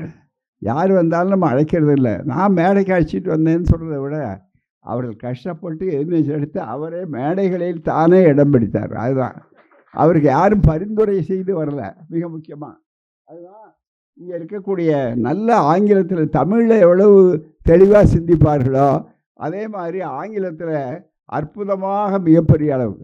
கரூரில் ஒரு எளிய குடும்பத்தில் பிறந்து அமெரிக்காவுக்கு போய் அங்கே தன்னுடைய தொழில் சார்ந்த நிலையத்தில் ஒரு பெரிய ஒரு மதிப்பீட்டை உருவாக்கி ஆற்றலை வளர்த்து கொண்டு, அதைவிட சொந்த அனுபவத்தில் வாழ்க்கையில் எதிர்நீச்சல் அடித்து, அந்த எதிர்நீச்சலில் ஆணாதிக்கம் உள்பட எல்லாவற்றையும் விழுத்து காட்டி மனிதர்களிடம் திருத்துவதை விட மரங்களிலே மனிதர்களை பார்த்தவர் மிக முக்கியமானவர். அதுதான் மிக முக்கியம். ஆகவே இல்லை, நம்மால் மரத்தமிழன் சொல்லியிருக்கிறான். ஆனால் அதை விட மிக முக்கியமாக இருக்கக்கூடிய அளவிற்கு இந்த உணர்வுகள். ஆகவே அவர் என்ன சந்திப்ப இந்த புத்தகம் தான் நான் அதுக்கு முன்னாலேயே திருமாவளவன் அவர்களுக்கு நான் கொடுத்தேன். அவர் வரத்துக்கு முன்னாடியே அவருக்கு என்ன பயனுள்ளதாக இருக்கணும் ஆங்கிலத்தில். ஆகவே பெரியார் பன்னாட்டு அமைப்பை டாக்டர் சோம இளங்கோவன் அவர்களும் டாக்டர் சரோஜா இளங்கோவன் அவர்களும் மற்ற முக்கிய தோழர்களும் அங்கே சிறப்பாக நடத்தி கொண்டிருக்கிறார் என்றால் அதிலே தந்தை பெரியார் கருத்தை அழகாக உருவாக்குகின்ற பெரும் பங்கேற்றக்கூடியவர் நம்முடைய ஐயா செல்வராஜ் அவர்கள் ஆவார். ஆகவே தான் அவர் மாலையில் வரும்போது ஒரு நல்ல வாய்ப்பு. விடுதலையினுடைய வரலாறு, விடுதலையால் கடல் கடந்தவர்களும் பயன்பட்டிருக்கிறார்கள், அவர்களுக்கும் விடுதலை ஏற்பட்டிருக்கிறது, விடுதலைக்கும் அது பயன்பட்டிருக்கிறது என்பது மிக முக்கியமானது. அவர் சில வார்த்தைகள் பேசிய பிற்பாடு என்னுடைய உரை தொடங்கும். அப்போ நான் அடுத்த உரை பேசுகிறேன். கொஞ்சம் நேரம் பேசுங்க, அவ்வளோ. நன்றி. அனைவருக்கும் வணக்கம். இது ஒரு எதிர்பாராம என்ன இப்படி மேடை ஏற்றி விட்டுட்டாங்க. நான் இன்னைக்கு வர்றதுக்கு முன்னாடியே இந்த புத்தகம் ஐயா கையில் கிடச்சி விடுதலையில் ஏற்கனவே புத்தகத்தை பற்றி ரிவ்யூ எழுதியிருந்தாங்க. ஐயா எழுதின ஒரு மரத்தை பற்றின ஒரு கவிதையும் எனக்கு அனுப்பி வச்சுருந்தாங்க. ரொம்ப சிறப்பாக இருந்துச்சு, நான் படித்தேன். பெரியார் மேடைகளில் பேசுகிறது எனக்கு ஒன்றும் புதுசு இல்லைனாலும் ஐயா இருக்கிற மேடையில் இதுக்கு முன்னாடியும் நான் பேசியிருக்கேன். அமெரிக்காவில் அங்கே 2019ஆம் ஆண்டு சர்வதேச மனிதநேய மாநாடு நடத்தினோம். அங்கே அமெரிக்கா அசோசியேஷனோட சேர்ந்து அப்போ ஐயா வந்திருந்தாங்க. அப்போ தான் நான் முதல் முறையாக ஐயாவை நேரில் சந்தித்தேன். ஐயாவை பற்றி நான் சொல்லி உங்களுக்கு தெரியறதுக்கு எதுவுமே கிடையாது. நான் என்னை ரொம்ப வியந்து பார்த்த ஒரு விஷயம் என்னென்னா, நாங்கள் ஒரு கொஞ்சம் பேர், ஒரு அதிகபட்சம் ஒரு 12 பேர் இருந்திருப்போம். நாங்கள் ஐயாவை தனியாக, ஐயா அவங்களோட மகள் அருளக்கா வீட்டில் இருந்தப்போ நாங்கள் ரொம்ப க்ளோஸாக இருந்த ஒரு 12 பேர் மட்டும் ஐயாவை சந்திக்க வரோம் அப்படின்னு சொன்னோம். அப்போ உங்ககிட்ட பேசணும்னு சொன்னோம். வேறு எதுவும் குறிப்பாக இதை பற்றி பேசணும் அப்படியெல்லாம் எதுவுமே இல்லை. ஆனால் அந்த 12 பேர்த்துக்கு பேசுறதுக்கு ஐயா எடுத்திருந்த நோட்ஸை பார்த்து பிரமிச்சு போயிட்டோம். ஏன்னா அவருக்கு பேசுறதுக்கு எதுவுமே குறிப்பு எடுக்க வேணாம், அப்படியே அவரால் எவ்வளோ மணிக்கணக்காக வேணாலும் பேச முடியும். ஆனால் அந்த 12 பேர்த்துக்கு, அதுவும் குடும்ப நண்பர்கள் வீட்டுக்கு வரவங்களை பேசுறதுக்கு புத்தகத்தில் குறிப்பெடுத்து அதில் அவ்வளோ ஸ்டிக்கி நோட்ஸ் மாதிரி உள்ள பேஜ் நம்பர்ஸ் எல்லாம் நோட் பண்ணி வச்சு எடுத்து ரெஃபர் பண்ணி தான் ஒரு வார்த்தையும் பேசினாங்க. அந்த குறிப்பை சொல்லி இதெல்லாம் நீங்கள் படிக்கணும் அப்படின்னு. அந்த அளவுக்கு ஆழமாக ஒன்னொன்னையும் நுணுக்கமாக தெரிஞ்சு வச்சுக்கிட்டு தொடர்ந்து படிச்சுக்கிட்டே இருக்கணும் அப்படிங்கிறத ஐயா கிட்ட இருந்து நான் கற்றுக்கிட்டேன். இப்போ நான் ஏஐ ஃபீல்டில் தான் ஒர்க் பண்ணுறேன். இப்போ ஏஐ வந்துட்டதுனால நிறைய பேர்த்துக்கு வேலை போகுது அப்படின்ற பேச்செல்லாம் நிறையா இருக்குது இல்லையா? அப்போ நாங்கள் திரும்ப திரும்ப சொல்கிறது என்னென்னா, ஏஐ ஒரு எதிரியாக பார்க்காதீங்க, எப்படி உங்களை அப்ஸ்கில் பண்ணிக்க முடியும். ஏன்னா இன்னைக்கு இதுக்கு மேலே உலகம் அதை நோக்கி தான் போகுது. அதை தவிர்க்கணும்னு பார்க்காம எப்படி நண்பனாக்கிக்கணுங்கிறத பார்க்கணும். அப்போ நம்மளை தொடர்ந்து அப்ஸ்கில் பண்ணணும், கற்றுக்கணும். புதுசான விஷயங்கள் நம்ம கற்றுக்கிட்டா மட்டும்தான் இங்கே நிலச்சி நிற்கவே முடியும். அப்படி இருந்த இனங்கள் மட்டும்தான் இங்கே வளர்ந்துருக்கின்றன, இங்கே இன்று வரைக்கும் தாக்குப்பிடித்து இருந்திருக்கிறது. அதை ஐயாவுடைய பேச்சுக்களிலிருந்து அவருடைய செயல்பாடுகள் ஒரு நாளும் அவர் படிக்கிறதும், இன்னைக்கு வரைக்கும் அவர் கையில் ஒரு புத்தகத்தை கொடுத்தீங்கன்னா படிச்சுட்டு அது எப்படி இருக்குன்னு சொல்லாமல் இருக்க மாட்டார். நம்மளே வேண்டாயான்னு சொன்னால் கூட நிறுத்த மாட்டார், அது சொல்லியே தீருவார். அந்த அளவுக்கு இன்னும் தன்னை ஒரு இளைஞராக எப்படி வைத்திருக்கிறார் அப்படிங்கிறதும். அடுத்து இன்னொரு விஷயம் ஐயா எப்பவுமே திரும்ப நான் இது வரைக்கும் பேசினதுல, நேரில் சந்திச்சப்பவும் சரி, தொலைபேசியில் பேசினப்பவும் ஒரு விஷயத்தை தொடர்ந்து சொல்லுவாங்க. வருஷம் பிறந்த நாளுக்கு எல்லாரும் மெடிக்கல் செக்அப் பண்ணுங்க அப்படின்னு. ஏன்னா இந்த வயசுலேருந்து ஆரம்பிங்க, அப்போ தான் உங்களுக்கு தெரியும் என்ன கரெக்ட் பண்ணிக்கணும், என்ன நமக்கு நல்லா நடந்துட்டுருக்கு, எதை நம்ம மாற்றிக்கணுங்கிறது தெரியும் அப்படின்னு. அந்த சுய பரிசோதனை ஐயா கிட்டேருந்து நான் என்ன பார்க்குறேன்னா, அது வெறும் உடல் நலத்தை பரிசோதனை பண்ணிக்கிறது மட்டும் இல்லாமல் நம்மளுடைய மனநலத்தையும் பரிசோதனை பண்ணிக்கணும். நம்ம எந்த அளவுக்கு எதை நோக்கி போய்கிட்டு இருக்கோம், நம்மளுடைய இலக்கை நோக்கி சரியாக தான் பயணம் பண்ணுறோமா அப்படிங்கிறது எல்லாத்தையும் அந்த சுய பரிசோதனை நம்மளை ஒரு சரியான செக்கில் வச்சுருக்கோம் அப்படிங்கிறதும் ரொம்ப இயல்பாக நடைமுறை வாழ்க்கையில் ஐயா நமக்கெல்லாம் சொல்லி கொடுத்துட்ருக்காங்கன்னு நினைக்கிறேன். இன்றைக்கி நான் எதிர்பார்க்கவே இல்லை, நாங்கள் வர்றதுக்கு கொஞ்சம் தாமதம் ஆயிடுச்சு, ஆனால் அதுக்கு சரியாக கவனித்து மேடை ஏற்றிட்டாங்க. அது ரொம்ப நன்றிங்க ஐயா இந்த வாய்ப்புக்கு. அதுவும் விடுதலையுடைய பிறந்த நாள் அன்று தோழர்கள் எல்லாத்தையும் சந்திச்சு சில வார்த்தைகள் பகிர்ந்து கொள்ள முடிந்ததில் மிக மிக மகிழ்வாக உணர்கிறேன். நன்றி, வணக்கம்.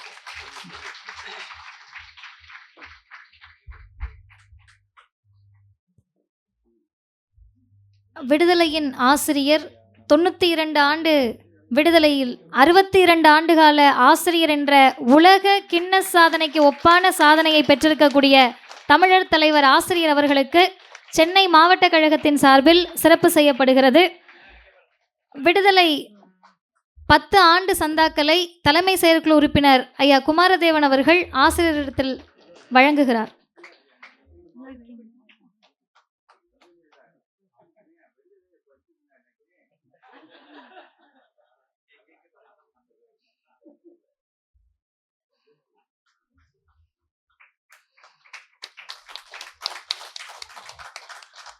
உச்சநீதிமன்ற நீதிபதிகளுக்கும் அரசமைப்பு சட்ட பாடம் எடுக்கக்கூடிய விடுதலை, 69% இடஒதுக்கீடை பெற்றுத்தந்த விடுதலை, 27% இடஒதுக்கீடை பெற்றுத்தந்த விடுதலை, இடபிள்யூஎஸ் இடஒதுக்கீடை எதற்கும் விடுதலை, இன்றைக்கும் விடுதலை என்ன செய்தது என்ற கேள்விக்கு விடுதலை தமிழர்களுக்கு எல்லாம் செய்தது என்ற பதிலாக, வாழும் உதாரணமாக நம்மிடையே வாழக்கூடிய 100 ஆண்டு விடுதலை காண இருக்கிறது, 100 ஆண்டு ஆசிரியர் காண இருக்கிறார் என்ற பெரும் மகிழ்ச்சியான செய்தியையும் நாம் கொண்டாடுவோம் என்ற முறையில் தலைமை உரையும் நமக்கு வழிகாட்டுதல் உரையும் வழங்குகிறார் ஆசிரியர்.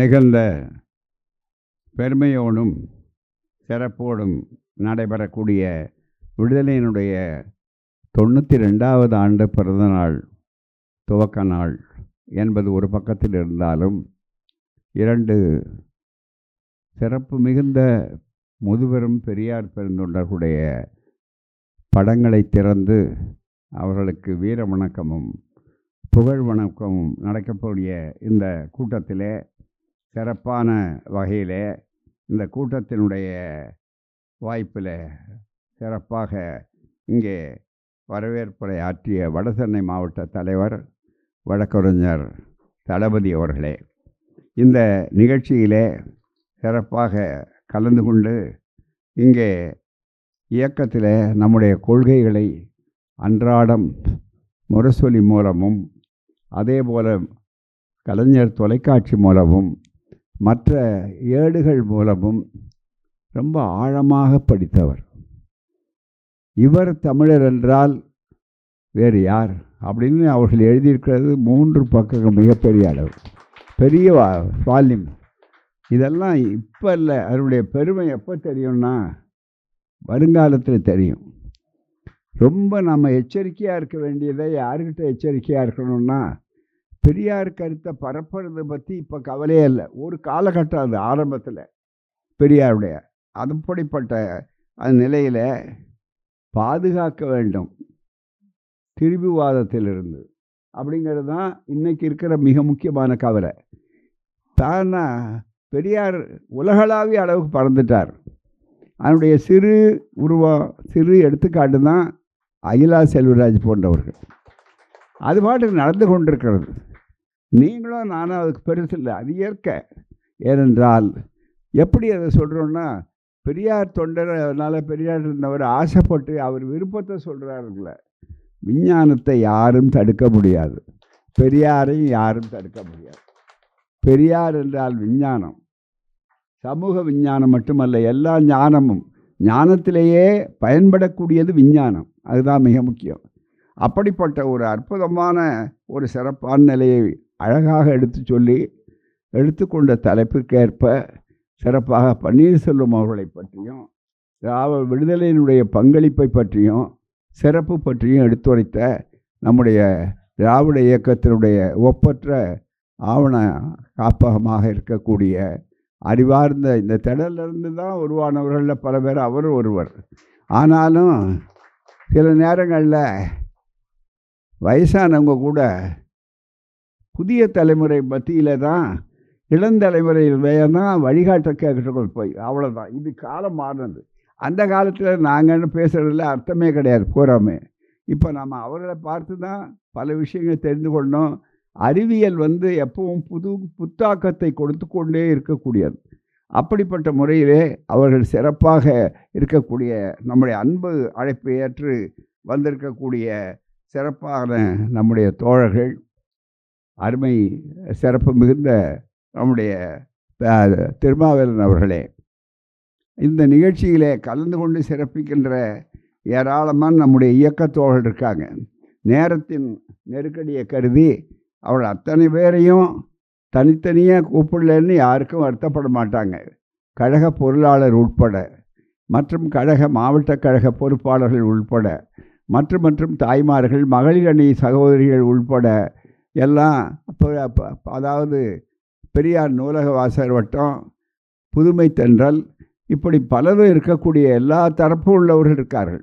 ஐயா அறிஞர் புலவர் வீரமணி போன்றவர்கள், இப்படி சான்றோர்கள் கட்சிகளுக்கு அப்பாற்பட்டிருந்தாலும் எல்லா வகையானவர்களும் இன்றைக்கு இந்த கூட்டத்தில் இது சிறப்பாக பார்க்கக்கூடிய வாய்ப்பில் அத்தனை பேருக்கும் வருக வருக என்று வரவேற்போடு ஆசிரியர் முறையில் நான் சொல்வதோடு, இன்றைக்கு படத்தரப்பில் மிக முக்கியமாக இருக்கக்கூடியதில் நம்முடைய குணசீலன் தங்கமணி அவர்களுடைய குடும்பத்து உறுப்பினர்கள் அத்தனை பேரும் இந்த பிள்ளைகள்லாம் பார்க்கும்போது எனக்கு ஆறுதலாக இருக்குது.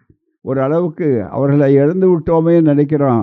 ஆனால் எல்லாம் கருப்பு சட்டை போட்டுக்கிட்டு வந்திருக்கிறாங்கன்னா கொள்கை அந்த வாழையடி வாழையான வந்த கூட்டம்னு விழுதுகள் பழுதில்லாமல் இருக்கின்றன என்பதற்கு அடையாளமாகும். அவர்களுக்கு நன்றி செலுத்துகிறோம். சுருக்கமாக சொன்னால், குணசீலன் மாதிரி ஒரு தீவிர தொண்டர் பார்க்க முடியாது பூராமே.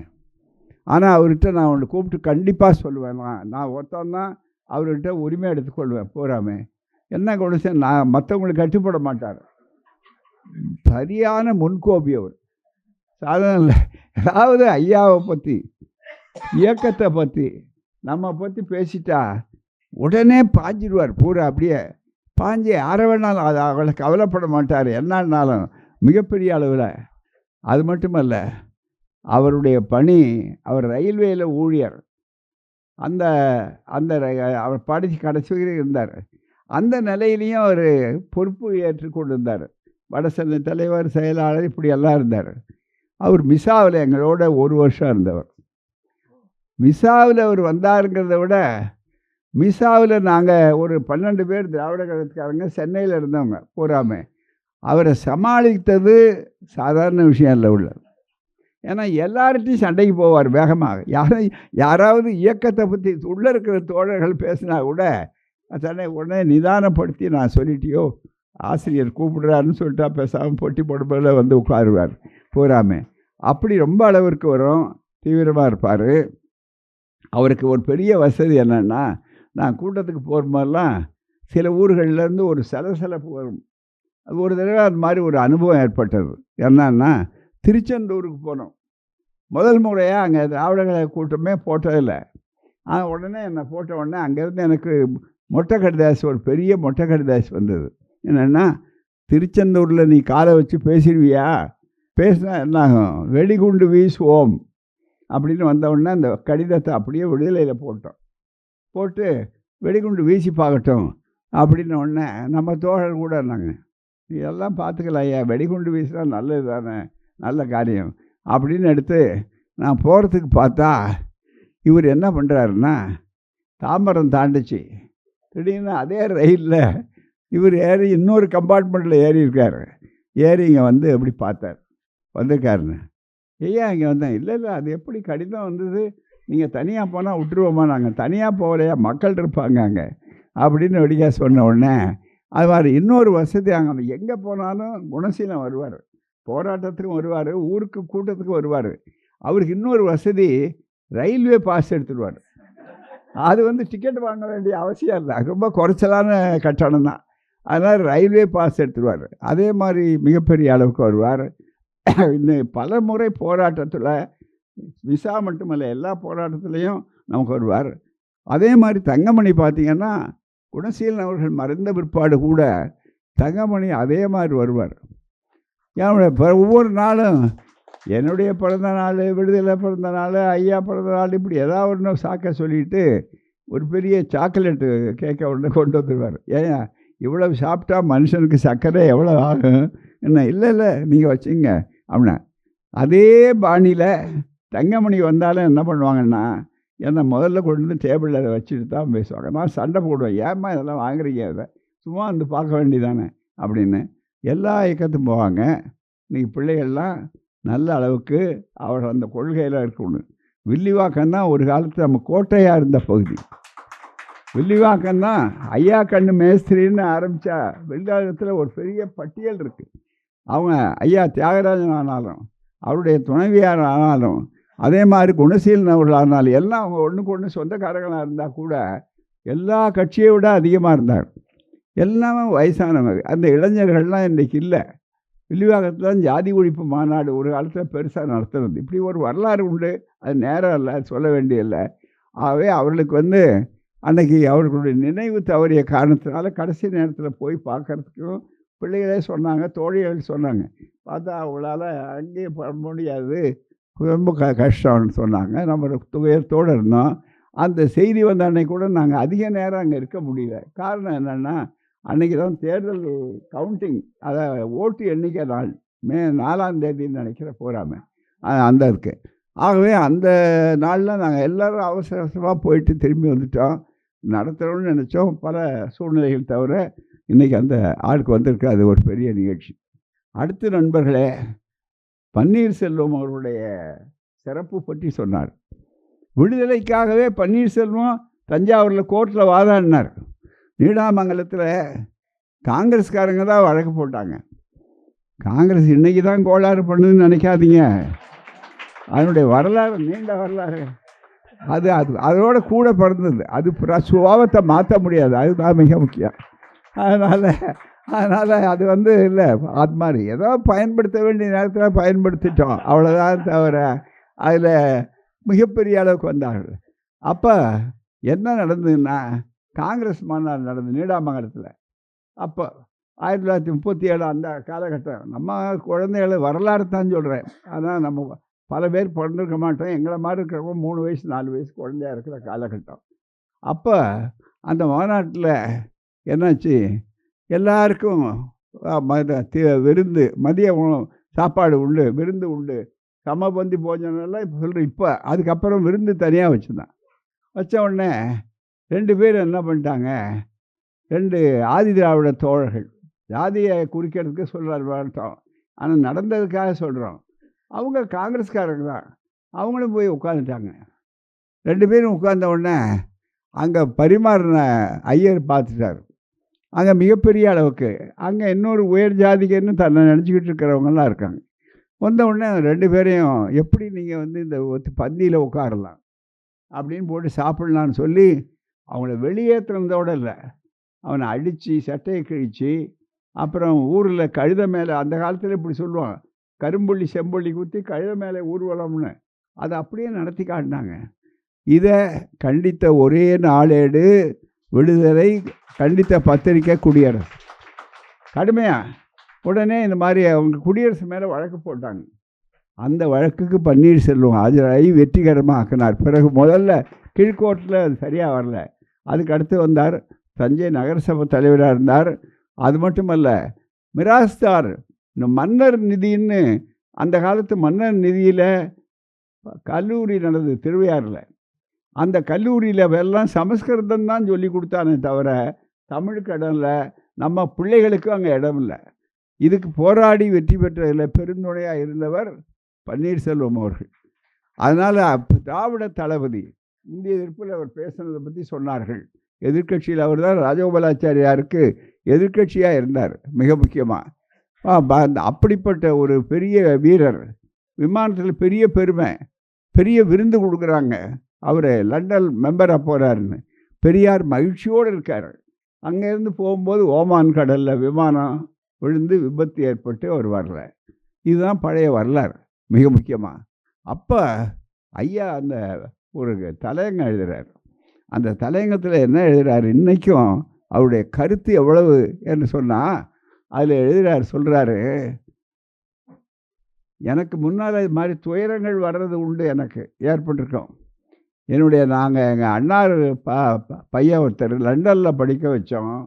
அவன் போய் கடைசியில் அவருக்கு நோய் வந்து இளம் வயதிலேயே ரங்கதாமுன்னு பேர், அவர் இறந்து போனார். அது எங்கள் குடும்பத்தில் எல்லாராலையும் சகிக்க முடியாத அளவுக்கு துயரமாக இருந்தது. நான் அதை பற்றி கவலைப்படலை. ஏதோ முடியல, உடம்பு முடியல. அன்னைக்கு வந்து க்ஷயரோகம் இதுக்கெல்லாம் வந்தால் மருந்து கிடையாது. ஆகவே அவர் சத்தார்கள், முடிஞ்சு போச்சுன்ட்டார். ஆனால் அதே மாதிரி என்னுடைய தாயாரை நான் இழந்திருக்கிறேன். அது ஏதோ வயசானவங்க போக வேண்டிதான், முடிஞ்சு போச்சு அப்படின்னு அதை அலட்சியப்படுத்தி சாதாரண ஏற்றுக்கொண்டேன். அதை விட என்னுடைய துணைவியார் நாகம்மையார் கொள்கைக்கு துணை நின்றவர், அவரை நான் இழந்திருக்கிறேன். அதுக்காக நான் வருத்தப்பட்டு எழுதியிருக்கிறதெல்லாம் உண்மை. ஆனால் இவைகள் எல்லாத்த விட நான் அதிகம் வருத்தப்படுறது, அதிகம் என்னுடைய துயரத்தை போக்கிக் கொள்ள முடியாத துயரம் ஏற்படுறது எதுக்காக என்று சொன்னால் நண்பர்களே, அவர் சொல்கிறார், ஐயா எழுதுகிற வாசகம் அப்படி படித்தா கண்ணில் தண்ணி வரும். அதில் எழுதுகிறார், அவைகளெல்லாம் என்னுடைய குடும்பத்தை, என்னுடைய தனிப்பட்ட பாதிப்பு போகாமை. ஆனால் பன்னீர்செல்வம் அவர்களுடைய திராவிட தலைவருடைய மறைவு என்பது இருக்கிறத, அது தனிப்பட்ட ஒரு குடும்பத்தின் மறைவல்ல, ஒரு சமுதாயத்துக்கே ஏற்பட்டிருக்கிற மிகப்பெரிய ஈடு செய்ய முடியாத இழப்பு. ஆனால் தனிப்பட்டவங்களுக்கு ஏற்றால் சரியாயிடும். ஆனால் அவருடைய உழைப்பும் அவருடைய வழிகாட்டலும் எவ்வளோ இருக்க வேண்டும் என்று மிக தெளிவாக சொன்னார். ஆகவே அப்படிப்பட்ட பன்னீர்செல்வத்தை திராவிட நினைவு நாள் என்று சொல்லி சிறப்பாக நடத்தணும். இந்த 40 இந்த சம்பவம் நடந்தது மிக முக்கியமாக. ஆனாலும் இன்றைக்கும் பன்னீர்செல்வம், அதனால தான் கலைஞர்களானாலும் மற்ற தோழானாலும் எல்லாரும் பன்னீர்செல்வம்னு பேர் வச்சதில் கூட கலைஞர் அவர்கள் ஒரு திரைப்படத்தில் கூட பராசக்தின்னு நினைக்கிறேன், அதில் சொல்லுவார் வேடிக்கையாக, ஆண் குழந்தை பிறந்தால் அழகிரின்னு வைக்கணும், பெண் குழந்தை பன்னீர்செல்வம்னு வைக்கணும் அப்படின்னு வரிசையாக சொல்லி அந்த வசனங்கள்லாம் வரும் பூராமே. ஆகவே நான் வீடுகளில் ஏராளமான பன்னீர்செல்வம் உண்டு. எல்லாருமே பன்னீர்செல்வம்ன்ற பேரே குடும்பங்களில் அப்படிப்பட்ட வந்திருக்கிறது. இந்த இயக்கம் அவ்வளவு பெரிய வரலாற்றுக்குரியது. சும்மா நேற்று வந்தவங்க இன்றைக்கி வந்தவங்களாம் இந்த இயக்கத்தை அசைச்சிடுவோம், மாற்றிடுவோம் போகிறவங்க இருக்கிற பாருங்கள். அது வந்து ஒரு அர்த்தமற்ற ஒரு பேச்சே தவிர அது ஒன்றும் சரக்கு உள்ள விஷயமோ அல்லது ஆழமானதோ இல்லை. காற்றுல எவ்வளோ காற்று அடிக்குது, அதில் சரிவுகள் விழுது, அது மாதிரி இருக்கக்கூடிய சூழ்நிலைகள் தான். ஆகவே அதை பற்றி கவலைப்பட வேண்டிய அவசியம் இல்லை. இந்த இயக்கத்தினுடைய ஆழம், அகலம், வரலாறு, சாதனையாளர்கள், இதற்கு உழைத்தவர்கள் என்ற மிகப்பெரிய ஒரு அடித்தளம், அடிக்கட்டுமானம் அவ்வளவு சிறப்பானது. ஆகவே தோழர்களே, இந்த விடுதலை குடியரசு ஏடுகள் தான் பெரிய சமூக புரட்சி உருவாக்கியது. இன்றைக்கும் பார்த்தீங்கன்னா விடுதலைக்கு ஒரு தனி சிறப்பு உண்டு. இன்றைக்கு நான் எழுதியிருக்கிறேன் தோழர்களுக்கு, சில பேர் வந்து எனக்கு பொன்னாடையெல்லாம் போத்துறாங்க. அதை எழுதியிருக்கேன், அவங்க படிக்கலை, படிச்சிருந்தாங்கன்னா போற்ற மாட்டாங்க. அதுதான் மிக முக்கியம். நான் எழுதியிருக்கேன். ரொம்ப முக்கியமான வேண்டுகோள் என்னன்னா, இந்த பொன்னாடை அது என்ன வாங்கிட்டு வராதிங்க, புத்தகம் கூட கொடுக்காதீங்க, ஏன்னா அது கூட போதுமான இருக்குது. அதை பணமாக கொடுத்துருங்க, விடுதலைக்கு சந்தா கொடுங்க, அதை பரப்புங்க. இப்போ கூட நான் திருமணங்களுக்கு போனால் ஒரு நிபந்தனை, திருமணம் என்னுடைய தலைமையில் நடத்தணும்னு தேதின்னு வச்சு கேட்குறவங்களுக்கு ஒரே ஒரு போட்டிருக்கிற ஒரு நிபந்தனை என்னென்னா, 5 சந்தா கொடுக்கணும், 10,000 ரூபா அது கொடுக்கணும். கொடுத்தா நான் திருமணத்துக்கு வருவேன். ஏன்னா 5 பேர் உங்கள் சொந்தக்காரங்க, இவங்க வீட்டில் பொண்ணு வீட்டில் 3 கொடுங்க, மாப்பிள்ளை வீட்டில் 2 அட்ரஸ் கொடுங்க, அவங்க புதுசாக இருக்கிறவங்களுக்கு போட்டும் விடுதலை, அவங்க படிக்கணும் அப்படின்னு சொல்லுவேன். அதே மாதிரி இன்றைக்கி எழுதியிருக்கிறேன். ஆகவே தோழர்களுக்கு நான் ரொம்ப அன்பான வேண்டுகோள், தயவுசெய்து என்னை பார்க்கும்போது பழம், பொருள் இதெல்லாம் வாங்கிட்டு வராதிங்க, அல்லது வேறு புத்தகம் வாங்கிட்டு வராதிங்க, அல்லது இந்த ஓடி போய் கைத்தறி துண்டு உள்பட வாங்க வேண்டாம். நான் கைத்தறிக்கு எதிரானவன் இல்லை. ஆனால் ஏன் சொல்கிறேன்னா, அதெல்லாம் போதுமான அளவுக்கு இருக்கலாம். ஆனால் இது கொடுத்தா பயனுள்ளதாக இருக்கிறோம். திராவிடர் 2,000 ரூபா நம்ம கொடுக்க முடியாதுன்னு நினச்சா கவலைப்படாதீங்க, வளர்ச்சி நிதி, விடுதலை வளர்ச்சி நிதி என்று சொல்லி அதை கொடுக்கும்போது ரூபாய் முக்கியமல்ல, அதனுடைய உணர்ச்சி மிக முக்கியம். நீங்கள் காட்டுகிற ஆதரவு, ஊக்கம் மிக முக்கியம். அதை நினைத்து பார்க்கணும். விடுதலையினுடைய வரலாற்றில் எத்தனையோ உண்டு. நேரம் அதிகமாக இருந்தாலும் நான் சொல்ல அழகாக சொல்லிட்டார். விடுதலையினுடைய வரலாறு சாதாரணமானதில்லை. விடுதலை நினச்சா தளபதி இப்போ சமீபத்தில் நடந்தது சொன்னார் வரவேற்பில், எழுதின உடனே மாற்றிக்கிட்டாங்க. பெரிய பெரிய விஷயங்கள்லாம் பெரிய ஆட்கள்லாம் விடுதலையை அழைச்சி விடுதலையில் ஒன்று வந்தால் போதுங்க உடனே மாறிடும் அப்படின்னு போட்டோம். விடுதலையில் இந்த இது உண்மையான்னு ஒரு தலைப்பு போடுவோம். உண்மையாக இருக்கிறது ஒன்றும் போடுவோம். ஆனால் எப்பவுமே நாங்கள் நம்ம கருத்தை சொல்கிறதில்ல. அப்படி சொல்லும்போது அதுக்கு பெரிய மிக முக்கியத்துவம் வரும். அதனுடைய பலாபலன் ஒரு பெரிய மாற்றமாக இருக்கும். அது தந்தை பெரியார் அவர்கள் காலத்திலிருந்து ஆசிரியர்கள் மாறி இருக்கலாம், இவர் வந்திருக்கலாம், அவர் அண்ணா காலத்திலிருந்து எல்லா காலத்துக்கும் குடியரசாக இருந்தாலும் விடுதலையாக இருந்தாலும் திராவிட இயக்க ஏடுகளில் இதுக்கு ஒரு தனி சக்தி உண்டு. வேறு ஒன்றும் இல்லை. வேறு எத்தனையோ லட்சக்கணக்காக போகிற பத்திரிகைகள் நாளேடுகள் இருக்கின்றன. ஆனால் அவைகளுக்கெல்லாம் இல்லாத ஒரு சிறப்பு உண்டு. ஒரு சம்பவத்தை சொல்கிறேன். இங்கே கவிஞர் இருந்தாருன்னா சொல்லியிருப்பார். அதை இருந்தாலும் நான் சொல்கிறேன். என்னன்னு கேட்டால் ரொம்ப முக்கியமான ஒரு செய்தி. இங்கே ஜெயலலிதா அவர்களுடைய ஆட்சி நடக்குது தமிழ்நாட்டில், அந்த அம்மாவுடைய தலைமையில். அப்போ பிராமண சங்கத்திலிருந்து ஒரு தீர்மானம் போட்டு அனுப்புகிறாங்க. அங்கே அந்த அம்மாவுக்கு அனுப்புகிறாங்க. என்னென்னா, அப்போ இந்த தலைவர்கள் பேரெல்லாம் ஒவ்வொரு மாவட்டத்துக்கும் பார்த்தாங்க. அதுவும் அது பிறகு என்னாச்சு, முதல்ல பெரியாருக்கு ஆரம்பித்தாங்க, அண்ணாவுக்கு போச்சு. அதோடு நிறுத்தியிருந்தா கொஞ்சம் மரியாதையாக இருக்கும். அதெல்லாம் விட அப்புறம் ஜாதிக்கு ஜாதி மாவட்டம் அப்படின்னு வந்தது போகாமல், அதையும் நீக்கணும்னு நாம் தான் எழுதணும். அதுதான் வேடிக்கை மிகப்பெரிய அளவுக்கு. அப்போ வந்தப்போ தலைவர்களுக்கு பெயர், மாவட்டங்களுக்கு தலைவர் பெயர் வைக்கிறத விட ஜாதிக்கு தலைவர்களை தேடி கண்டுபிடிச்சிட்டான். இவர் ஒரு தலைவர், அவர் ஒரு தலைவர், வாயிலினுடையாவது வரலாறு வந்தாங்க போகாமல். நான் வேடிக்கையாக கூட அந்த நேரத்தில் சொன்னேன். பெரம்பலூருக்கு திருவள்ளுவர் அதாவது மாவட்டம்னு பேர் வைக்கிறதுக்கு வந்தாங்க. ஒவ்வொரு தலைவர் பேரும் வந்தாங்க. அது அப்புறம் கலைஞர்கிட்ட வேண்டுகோள் விடுத்து அவர் காலத்தில் தான் அதை மாற்றி எடுத்தாங்க, இந்த ஜாதி போக்காக போகக்கூடாது என்பதற்காக. அப்படி வந்தபோது உடனே அந்த எந்த ஆட்சி செய்தாலும் அந்த பேர் வச்சா முழு பக்கம் விளம்பரம் பத்திரிகைகளில். அவர் நன்றி நன்றி நன்றி, எங்கள் சமூகத்துக்கு எங்கள் தலைவர் ஜாதிக்காக நீங்கள் வச்சிக்கன்னு. அப்படி பல தலைவர்கள் பேர் வந்தபோது போட்டாங்க விளம்பரம், முழு பக்கத்துக்கு ஒரு நன்றி போட்டாங்க அந்த ஆட்சிக்கு போகாமல். ஆனால் நான் சொன்னேன், பெரம்பலூர் மாவட்டத்துக்கு மட்டும் யாரும் போடலை. ஏன்னா திருவள்ளுவர் பேரில் இருந்தது. அது திருவள்ளுவர் என்ன ஜாதின்னு தான் முடிவு பண்ணலை, அதனால அது வரலை அப்படின்னு சொல்லக்கூடிய அளவிற்கு இந்த மாதிரி முழுக்க ஒரு சூழ்நிலை இருந்தது. அப்போ அந்த தீர்மானத்தில் இந்த பிராமண சங்கத்தில் என்ன போட்டாங்கன்னா, விழுப்புரத்தில் தான் சங்கராச்சாரியார் பிறந்தார், அதனால் சங்கராச்சாரியார் மாவட்டம் என்று விழுப்புரம் மாவட்டம் புதுசாக பிரிஞ்சிருக்கிறது, ஆகவே அது போடணும் அப்படின்னு தீர்மானம் போட்டாங்க. சட்டசபை நடந்துக்கிட்டு இருக்கு. அதில் ஒரு வெளியில் பரவலாக ஒரு தகவல், தமிழ்நாடு காங்கிரஸ் கமிட்டிக்கு தலைவர் அப்போ இருந்தவர் நம்ம ராமமூர்த்தி, வாழப்பாடி ராமமூர்த்தி. அவர் அப்புறம் மந்திரி ஆகிட்டார் எங்கள் மிகப்பெரிய அளவுக்கு டெல்லியில். அவர் அங்கேருந்து பார்த்துட்டு அவர் திராவிட மாணவர் கழகத்திலேருந்து போனவர் தான். அந்த உணர்வு உண்டு அவருக்கு எப்பவுமே. அரசியல் ரீதியாக காங்கிரஸ்காரராக இருந்தாலும் ஒரு பகுத்தறிவாளராக நம்மகிட்டெல்லாம் நல்லா பழகி கூட இருக்கக்கூடியவராக இருப்பார். புலவர் இமயவரம்பனும் அவர் ரொம்ப நெருக்கமானவர், கல்லூரியில் படிக்கும்போது அண்ணாமலை பல்கலைக்கழகத்தில். அப்படிப்பட்ட ஒரு சிறப்பானவர் அங்கேருந்து எனக்கு அவசரமாக உங்கள்கிட்ட பேசணும் அப்படின்னு ஒரு ஃபோன் வந்தது முதல் நாள். அதாவது காலையில் முதல் நாள் இரவு வருது பூராமல். என்னன்னு கேட்டேன். உடனே அமைச்சராக இருக்கார், அங்கே டெல்லியில் இருக்கார்.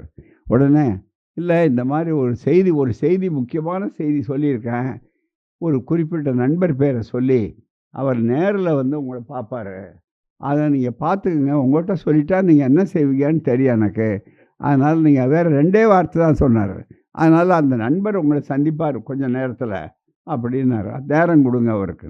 சரி வர சொல்லுங்கன்னு சொன்னோம்.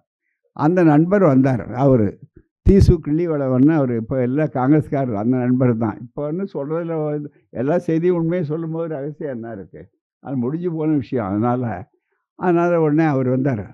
வந்த உடனே அது மாதிரி அமைச்சர் அனுப்பிச்சார். ராமமூர்த்தி வாழப்பாடு ராமமூர்த்தி சொன்னார் அப்படின்னு சொல்லிட்டு திடீர்னு அந்த அம்மா முடிவு பண்ணியிருக்காங்கன்னு தகவல் வந்துடுச்சு. விழுப்புரம் மாவட்டத்துக்கு மிகப்பெரிய அளவுக்கு சங்கராச்சாரியார் பேர் வைக்கணும்னு அவங்களுடைய முயற்சியில் திட்டமிட்டு நாளை காலையில் அனௌன்ஸ் பண்ண போகிறாங்க அசெம்பிளியில் அப்படின்னு எனக்கு தகவல் வந்திருக்கு. நான் யோசனை பண்ணேன், இதை அவரை தவிர வேறு யாரும் தடுக்க முடியாது. அதனால் முதலில் அவர்கிட்ட சொன்னால் அவர் என்ன செய்யணும்னு அவர் முடிவு பண்ணிக்குவார். அது எப்படி செய்யணுங்கிறதெல்லாம் ஒன்றும் இல்லை, நீங்கள் போய் தகவல் சொல்லிடுங்க நான் சொன்னேன்னு. ஆனால் அதிகாரபூர்வமான செய்தி, அது வதந்தி இல்லை. அது மாதிரி எண்ணம் எனக்கு உறுதியான இடத்துல, முக்கியமான ஒரு இடத்துல இருந்து தகவல் கிடச்சிருக்கு அப்படின்னு சொன்னார். உடனே வந்து காலையில் இது உண்மையான்னு போட்டு எழுதணும், வேறு ஒன்றுமே இல்லை. இது அசெம்பிளியில் எழுதி எப்பவுமே சில விஷயங்களை பத்திரிக்கை போகிறது 2 மணிக்கு போகும். இந்த மாதிரி அறிக்கைகளை என்ன பண்ணுவோம், சம்மந்தப்பட்டவங்களுக்கு நேராக அனுப்பிச்சி விட்ருவோம் போகாமல், அவங்களுக்கு கரெக்டாக ஆகணும். அதே மாதிரி முதல்வர் அந்த அம்மா அவங்களுடைய தனி செயலாளருக்கு என்ன பண்ணணும், இதை அடித்த உடனே இதை மட்டும் திருத்தி கரெக்ட் பண்ணி இது உண்மையா அப்படின்னு போட்டு, இது உண்மையா ஒரு பார்ப்பன ஆட்சியில் பார்ப்பன தலைவருக்கு தான் இந்த மாதிரி நடக்கணும்னு நினைக்கிறாங்கன்னா இது சாதாரணமாக இல்லை, இப்படி பேசப்படுகிறது. இது உண்மையானால் அதற்குரிய விளைவுகளே அவர்கள் சந்திக்க வேண்டியது. நாசூக்காக எழுதி கரெக்டாக போட்டோம். எங்களுக்கு விடுதலை சார்பாக ஒரு செய்தியாளர், விடுதலைக்கு பகுதி நேர செய்தியாளராக மருதப்பன்னு ஒரு தோழர், நீண்ட செய்தியாளர், எல்லாருக்கும் தெரியும் போராமே. அவர் மிகப்பெரிய அளவிற்கு அவர் இன்னொரு பத்திரிகைக்கு இருந்தவர். ஆகவே அவர் வந்து உடனே நாங்கள் உட்காந்துருக்கோம், செய்திகளை ஏதோ பணியாற்றிருக்கோம் விடுதலையில். உடனே அங்கேருந்து அந்த தோழர் அந்த மருதப்பன் உடனே ஃபோன் வந்தது. இங்கே செல்ஃபோன்லாம் அப்போ கிடையாது. ஃபோன் பண்ணி விடுதலை ஆஃபீஸ் ஃபோன் பண்ணி, ஆசிரியர் இருக்காரா, உடனே பேசுகிறோன்னு சொல்கிறேன் அப்படின்னாரு. அவர் அங்கேருந்தான், சட்டசபையிலேருந்து பேசுகிறேங்க, இப்போ தான் சற்று நேரத்துக்கு முன்னால் திடீர்னு அந்த நான் தமிழ்நாட்டில் நான் எழுதின உண்மையால் எழுதுகிறேன், பிற்படுத்தப்பட்டவர்கள், அந்த மாவட்டத்தை சார்ந்த தலைவர்கள், சமூக நீதிக்கு பாடுபட்டவங்க யாருமே கண்ணுக்கு தெரியலையா, சங்கராச்சாரியர்களுக்கு என்ன செய்யுதுன்னு இப்படி எழுதியிருந்தேன் அதில் ஃபுல்லாக. அதனால் டக்குன்னு ஃபோன் அடித்து, ஐயா சார் அது அப்படி தான் பேசுவார்ண்ணே, ஆசிரியர் சார் உங்களுக்கு பெரிய விஷயம் சார், என்னையா சொல்லுங்கள் அப்படின்னேன். சங்கராச்சாரி பேர் வரும்னு எழுதியிருந்தீங்கல்ல, அது என்ன நடந்ததுன்னு தெரியல, திடீர்னு அந்தம்மா வந்து எஸ்எஸ் ராமசாமி படையாச்சியார் மாவட்டம்னு மாற்றிட்டாங்க, அவங்க எல்லோரும் கொண்டாடுறதுக்கு ஏற்பாடு பண்ணாங்க அப்படின்னு சொல்லி. அப்படியா, ஓஹோ, அது என்ன சார் திடீர்னு அப்படி மாற்றிட்டாங்க, விடுதலையில் பார்த்த உடனே இப்படி பண்ணிட்டாங்களா அப்படின்னாரு. அதெல்லாம் எனக்கு ஒன்றும் தெரியாது, என்ன நடந்தது தெரியல அப்படின்னு எடுத்து சொல்லக்கூடிய அளவிற்கு பல விஷயங்கள். ஒரு மாவட்டத்துடைய பெயர் இல்லை, ஆட்சியினுடைய. அதனால் ஏதோ ஆசிரியர் எழுதினார் விடுதலைக்கு சிறப்புன்னு ஏதோ ஆசிரியருக்கு பெருமை இல்லை, பெரியாருடைய தாக்கம் அதுதான் மிக முக்கியம். இது யாருக்கு விடுதலைன்னா பெரியார். ஒரு ஆட்சியை திருப்புறாங்கன்னா பெரியாருக்காக தான். இது பெரியார் மண் என்பது மீண்டும் மீண்டும் மீண்டும் நிரூபிக்கப்படும். ஆகவே விடுதலையினால பயனுள்ள, விடுதலையினால தான் கல்வி, குலக்கல்வி திட்டத்தையும் சரி, அதே மாதிரி விடுதலையினால்தான் 69% இடஒதுக்கீடு. ஆகவே எல்லாவற்றிலும் விடுதலையினால தான் முதல் சட்ட திருத்தம். ஆகவே அதனால தான் 76வது சட்ட திருத்தம். 3 அரசியல் சட்ட திருத்தங்களை ஒரு இயக்கம் அடக்கமாக, அரசியலுக்கு அப்பாற்பட்ட ஒரு இயக்கம் அதனுடைய தாக்கத்தை உருவாக்கி இருக்கிறது மிகப்பெரிய அளவுக்கு. ஆகவே இப்படியெல்லாம் செய்ததற்கு ஒரு கருவி விடுதலை, வெறும் காகிதம் அல்ல, இது அறிவு ஆயுதம், புரட்சி ஆயுதம். அப்பேற்பட்ட இதனை வளர்க்க வேண்டும், விடுதலைக்காக அல்ல. ஒரு பெரிய தந்தை பெரியாருடைய முன்னோக்கு, தொலைநோக்கு எப்படிப்பட்டதுன்னு சொன்னால், மிக முக்கியமாக நட்சத்திரம் நடக்கும்னு தெரிஞ்சே மிக முக்கியமாக என்ன பண்ணார் அப்படின்னு சொன்னால், கரெக்டாக அதுக்காகவே நிதி ஒதுக்கி கொடுப்பார். காகிதம் பத்திரிக்கை நாங்கள் வெளிநாட்டிலேருந்து அப்போ நியூஸ் பிரிண்ட்டு வருவோம், வங்கியில் கடை வாங்கி தான் உள்ளே வச்சுருப்பாங்க. அப்பப்போ அந்த பணத்தை கட்டிட்டு ரீல்ஸை எடுக்கணும். ஒரு ரவுண்டாக இருக்கும் ரீலெல்லாம் பூராமே, பத்திரிக்கையாளர்களுக்கு தெரியும். அப்படி வரக்கூடிய அந்த சூழ்நிலையில் ஐயாட்ட நாங்கள் போய் செக் வாங்குவோம். பூரா நான் வந்த காலத்துலேருந்து. ஆ எப்படி இப்படி ஒத்த ரூபாயாக சேர்க்குறோம். சரி எல்லாம் பண்ணுறீங்க, ஒன்றும் திருப்பி கொடுக்குற வழக்கமே கிடையாது. சரி என்ன பண்ணுறது, ஆனால் பேப்பர் நடக்கணுமே அப்படின்னாரு. அதில் என்ன கொண்டு வந்து போட்ட உடனே முழுமையாக என்ன பண்ணார், முழு நம்பிக்கையோட கணக்கோடு கொடுப்போம். ஐயா இவ்வளோ செலவு, இவ்வளோ மிச்சம், இவ்வளோ எல்லாம் அப்படின்னு சொல்லக்கூடிய அளவிற்கு எல்லாமே வந்த ஒரு பெரிய வாய்ப்பு நடந்தது பூரா. அதில் கடைசியாக ஒரே ஒரு சுவையை சொல்லி முடிக்கிற நேரம் ஆச்சு. என்னென்னா, விடுதலையில் வந்து நாம் என் ஆஃபீஸில் கொண்டு போய் உட்காராச்சு. அதில் விடுதலை பத்திரிக்கையில் சிந்தாதிரிப்பேட்டையில் அண்ணா உட்கார்ந்த நாற்காலி தான் அதை உட்கார்ந்தேன். அங்கே ஒரே ஒரு டீ கடை இதில் இருக்கும். அது அந்த டீ கடையில் ஒரு கிளாஸு, அந்த கிளாஸ் ஒரு 30 வருஷமாக அந்த கிளாஸ் பயன்படுத்த பூரா இருக்கும். அது ஒரு கற்பாக இருக்கும். அதை பார்த்த உடனே சில நண்பர்கள் வேடிக்கையாக எனக்கு வருவாங்க. ஆசிரியர் சார் உங்களை வந்து பார்க்குறேன், தயவுசெய்து டீ கொடுத்துடாதீங்க அப்படின்வார். ரொம்ப மிக முக்கிய நண்பர்கள். இல்லை இல்லையா, நான் அது வேறு கிளாஸ் வச்சுருக்கேன், தானே கொடுக்குற பயன்படாதீங்க அப்படி இப்படி பார்த்தா என்னை உட்கார வச்சார். ஐயா கொண்டு வந்து உட்கார வச்சார். அந்த காட்சி என்ன மனுஷன், அதுதான் நான் இவ்வளோ கடன் பட்டிருக்கிறேன். நாற்காலில் உட்கார வச்சார். பண்ணார்.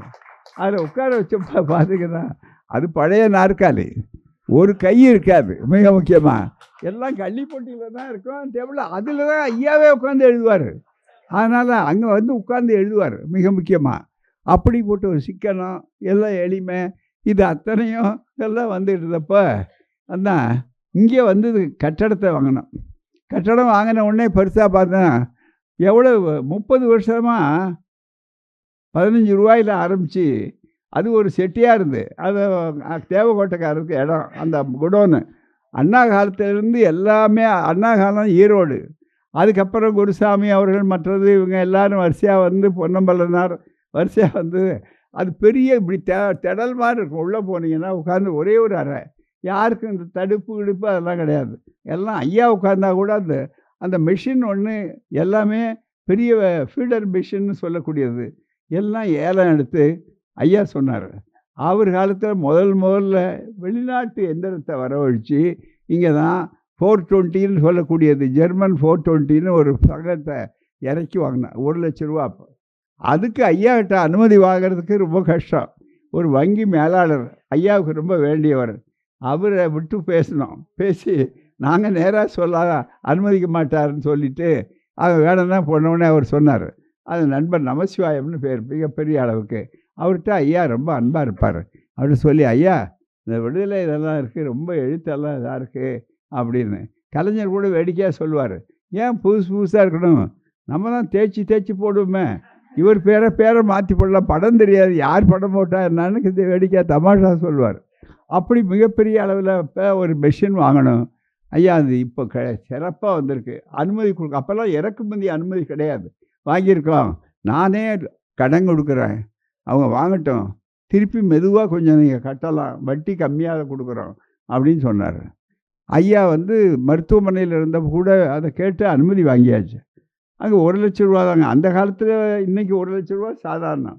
ஆனால் அந்த மெஷினை வாங்கி மிகப்பெரிய அளவுக்கு பூட்டி, ஜெர்மன் என்ஜினியர் வந்தார்.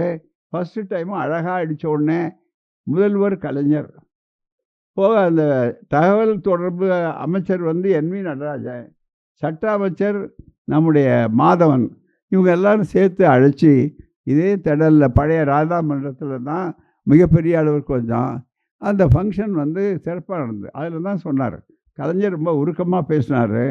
நான் என்னை முதல்வராக ஆக்கணுங்கிறத ஐயா அவர்கள் வீரமணி மூலம் சொல்லி அனுப்பிச்சி கட்டாயப்படுத்தினாங்க. அவர் விட்ட கட்டினால்தான் நான் இந்த பணியை செய்கிறேன்னு அந்த வரலாறெல்லாம் எடுத்து சொன்னார். சொல்கிறப்ப அதுக்கு முன்னால் ஒரு சம்பவம் நடந்தது. இதுதான் முக்கியமானது ஒரு நிகழ்ச்சி. அதோட அதாவது விடுதலையில் கஷ்டப்பட்ட நிகழ்ச்சிகளும் உண்டு, மகிழ்ச்சியான வேடிக்கை நிகழ்ச்சிகள் கூட ஐயா ரசித்த வேடிக்கை உங்களுக்கு சிறப்பாக இருக்கும். இந்த விடுதலையுடைய சிக்கனத்துக்காக உங்களுக்கு சொல்கிறேன் போகாமல். அங்கேருந்து என்ன நடந்ததுன்னா, இங்கே ஐயாவை அழைச்சிட்டு வந்தோம். மிஷினை வந்து ஆன் பண்ணுறதுக்கு முன்னாடி இங்கே ஆன் பண்ணியாச்சு. ஆன் பண்ணி, ஏன்னா இந்த பகுதியிலேருந்து கூட்டம் அங்கே அதனால் ஐயா ரெடியாக வச்சுருந்தாங்க. ஜெர்மன் இன்ஜினியர் ஒரு வாரம் தங்கி பூட்டி கொடுத்துட்டு அது எல்லாத்தையும் சுவிட்சை வந்து முதலமைச்சரும் ஐயா கூட இருந்தால், ஐயா நீங்கள் இல்லை நீங்களே எடுத்துங்கன்னாரு. பூராமே கடன்னு பேப்பர் ஓடிச்சு. பேப்பரை எடுத்து முதல் பேப்பரை ஐயாட்ட கொடுத்தாரு பூராமே. அதெல்லாம் பார்த்துட்டு அழகாக இருந்தது. எல்லாம் பார்த்துட்டு எல்லோரும் வந்து உட்காந்துருக்கேன்னு அமைச்சர்கள் மற்றவங்க எல்லோரும் கூட்டப்போ நேராக நான் மேடையில் பெரியார் திடலை முன்னாடி போடாமல் அதுங்க சேரெல்லாம் முன்னாடி போட்டேன். உள்பகுதியில் ஒரு 30-40 பேருக்கு ஒரு தேநீர் விருந்து அரேஞ்ச் பண்ணியிருந்தேன் நான். ஐயாட்ட சொல்லலை, தெரியாது அவருக்கு. அவர் உடனே என்ன பண்ணார், ஐயாவை வீல் சேரில் கூட்டிகிட்டு வந்தோம். சிஎம் எல்லாம் உட்காந்துட்டாங்க, கலைஞர்லாம், அமைச்சர்கள், அதே மாதிரி சர்வீஸ் கமிஷன் பெரிய ஆட்கள் வந்தவங்கள பிக் அண்ட் சூஸ் எடுத்து மேலே போங்க அப்படின்னு சொல்லி உள்பகுதியில் வெளியில் உட்காந்துருக்காங்க. மற்றவங்க திரை இருக்குது போகிறாங்க. அதுக்கு பின்னால் வந்த உடனே நேராக உள்ளே போய் இங்கே திடலில் டீ பார்ட்டின்னா ஒன்றும் பெரிய பார்ட்டி இல்லை, ஒரு ஸ்வீட்டு, காரம், டீ, அது காஃபி, தண்ணி இதெல்லாம் வச்சு எல்லாம் கொடுத்துட்டு அங்கே வச்சுட்டு போகிறோம். ஐயா வந்து கடைசியாக ஐயா கூப்பிட்டு வந்து அந்த ஒரு சேரை காலியாக வச்சு சேரை கொண்டு வந்து உட்கார வச்சோம். இப்படி பார்த்தார் போகிறாங்க, இப்படி பார்த்தார் போகிறேன். என்ன அப்படின்னாரு. இல்லையா தேநீர் விருந்துக்கு கொடுத்து சார் எல்லாம் சிஎம் உட்காந்துருக்காரு. அப்படியா சார் அவனை எடுத்து எல்லாத்தையும் அவங்க எல்லாம் சிரிச்சுக்கிட்டே இதை பேசுனாங்க. அவர் முதல்வர்கிட்டையும் பக்கத்தில் ஐயா பேசினார், சிரிச்சுக்கிட்டே அதை பேசுனாங்க. நாங்கள் இந்த ஏற்பாடுகள்லாம் அங்கங்கே ஓடி போயிட்டு அதெல்லாம் திருப்பி வந்துட்டு அதில் தான் எல்லாம் பேசுனாங்க. மெஷின் ரொம்ப சிறப்பு, இது மாதிரி வருதுன்னு. ஐயா பேசும்போது பதில் ஆரம்பித்தார். நான் இதுவரையில் என் வாழ்நாளில் எத்தனையோ பத்திரிகை நடத்தியிருக்கேன். ஒரு பத்திரிகை கூட வெளிநாட்டிலேருந்து மெஷினோ மற்றதோ வாங்கினது இல்லை. போகாமல் ஒரு 2000-3000 ரூபாய்க்கு ஏலம் எடுப்பேன் பழைய கண்டமிழ் மிஷினை. அதை மறுபடியும் ரீகண்டிஷன் பண்ணிக்குவேன். அதனால தான் அங்கே விடுதலை அடிக்கிறோன்னா நீங்கள் வாசப்படியில் உள்ள நுழையும் போதே தெரியும், அவ்வளவு சத்தம், தடதடான்னு அடிக்கும். விடுதலை மெஷின் ஓடும் அப்படிங்கிற அளவுக்கு. அதனால தான் எவ்வளோ சத்தம் வந்தாலும் காதில் கேட்டு பழகி போடுறாங்க புறா. அப்படி இந்த மெஷினெல்லாம் அப்படி இருந்தோடனே ஆச்சரியம். சிறப்பாக சொல்கிறார் சிஎம், சொல்கிறார், இல்லை நாங்கள் எங்கள் பத்திரிகை கூட இது மாதிரி போடணும், இவ்வளோ சிறப்பாக இருக்கேன்னு கலைஞர் சொல்கிறார் அப்படின்னாரு. அதை வந்து சொன்னார் ஐயா. என்ன மாதிரி ஒரு முக்கியமானவர் வந்தார் எனக்கு நண்பர், தட்ட முடியல ஒரு வார்த்தையை. அதனால தான் இவங்கெல்லாம் நான் சொன்னால் இதை பண்ணுவான்னு ஒன்றும் கேட்கல. இந்த அம்மாவை சொல்கிறாரு. இந்த அம்மாவும் அவங்களுக்கு சிபாரிசு, அவங்களும் வந்து பரவாயில்ல கொடுக்கலாம் வாங்கலான்னு சொல்கிறாருங்க. நான் 1 லட்சம் ரூபாயே போட்டு வச்சுருந்தேன். இந்த வட்டியை கணக்கு பார்த்தேன், வருஷம் வட்டின்னா இவ்வளோ வட்டி போகுதா, சரி ஒரு எஃப்டியிலேருந்து எடுத்து கொடுத்துடலான்னு சொல்லி இன்றைக்கே நான் அடுத்த இந்த கடனை நீட்டி வைப்பேன். நான் யார்கிட்டையும் கடன் கொடுக்கவும் மாட்டேன், கடன் வாங்கவும் மாட்டேன் ஐயா சொல்கிறார் போகிறாருன்னு. ஆகவே நான் கொடுக்க மாட்டேன். அதனால் இதை வந்து எனக்கு இன்னும் என்னால் சமாதானம் பண்ண முடியல. இருந்தாலும் ஆசிரியர் பொறுப்பில் விட்டுட்டோம், நல்லா இருக்குது அப்படின்னு முதல்வர் வேறு இதை சொல்லிட்டாரு. ரொம்ப அழகுன்னா செலவுன்னு அர்த்தம் அப்படின்னு ஐயா அதெல்லாம் சொல்லிவிட்டு ரொம்ப வேடிக்கையாக எடுத்து சொல்லிட்டு கடைசியாக சொன்னார், இது மாதிரி என்ன அப்படின்னா, என் வாழ்நாளில் இன்னொன்று சொல்கிறேன், இதுவரையில் நான் யாருக்கும் டீ பார்ட்டி கொடுத்ததே கிடையாது. சிஎம் மந்திரிகளுக்கெல்லாம் அப்படியே ஒரு மாதிரி சங்கடமாக சாப்பிட்டுட்டு நான் கொடுத்ததே இல்லை. இவ்வளவு செலவு பண்ணிவிட்டு இதுக்கு மேலே டீ பார்ட்டி வேறு செலவு அப்படின்னு நான் நினச்சேன். இங்கே வந்து பார்த்தேன், அவர் ஆசிரியர் இஷ்டத்துக்கு பண்ணிட்டாரு. நான் தான் அவருக்கு உரிமை கொடுத்துட்டேனே, அவர் இஷ்டத்துக்கு பண்ணிட்டாரு. சரி, அப்புறம் எனக்கு நானே சமாதானம் பண்ணிக்கிட்டேன். தலைக்கு மேலே போயிடுச்சு, எவ்வளோ போனான்னா அப்படின்னு சொல்லிட்டு வந்துச்சுன்னு ரொம்ப நகைச்சுவையாக சொல்லிட்டு விட்டுட்டார். கலைஞர் எங்கள் பக்கத்தில் திரும்பினார், இந்தாண்ட பக்கம், ஏன்யா எங்களுக்கு டீ பார்ட்டி கொடுத்ததா இது? ஐயா எப்படி சொல்கிறார் பாரு, யாரும் தமாஷ் பண்ணிட்டு திரும்பி பேசிகிட்டு இருக்காரு மேலே. ஐயா அந்தாண்ட பேசிகிட்டு இருக்கும்போது எல்லாருக்கும் ஒரு வேடிக்கை. அப்புறம் கரெக்டாக போயிட்டாங்க. ஐயாவை நான் உடனே திருச்சி போடுறாரு வேனில்.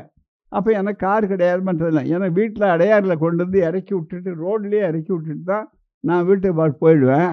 அப்போ வீட்டுக்கு ராத்திரி 11 மணி இருக்கும், திருச்சி போகிறார். இப்போ நிகழ்ச்சி முடித்து அங்கே இறக்கி விட்டார். இறக்கி விட்ட உடனே ஐயா நான் வரையா அப்படின்னு. எனக்கு ஒன்றும் இல்லை, ஐயா சொல்கிறாருன்ட்டு வரையான்னு எல்லாம் மகிழ்ச்சியாக முடிஞ்சுது அப்படின்னு. ரொம்ப நல்லா மகிழ்ச்சியாக இருந்தார், ஒன்றும் இல்லை. அம்மா சும்மா இல்லாமல் அம்மா என்ன பண்ணாங்க, மணியம்மா இது சரி வரையா அப்படின்னு. சரி ஆமாம் இங்கே வாங்க, உங்கள் ஆசிரியரை ஒரு விஷயம் சொல்லணும் உங்கள்கிட்ட.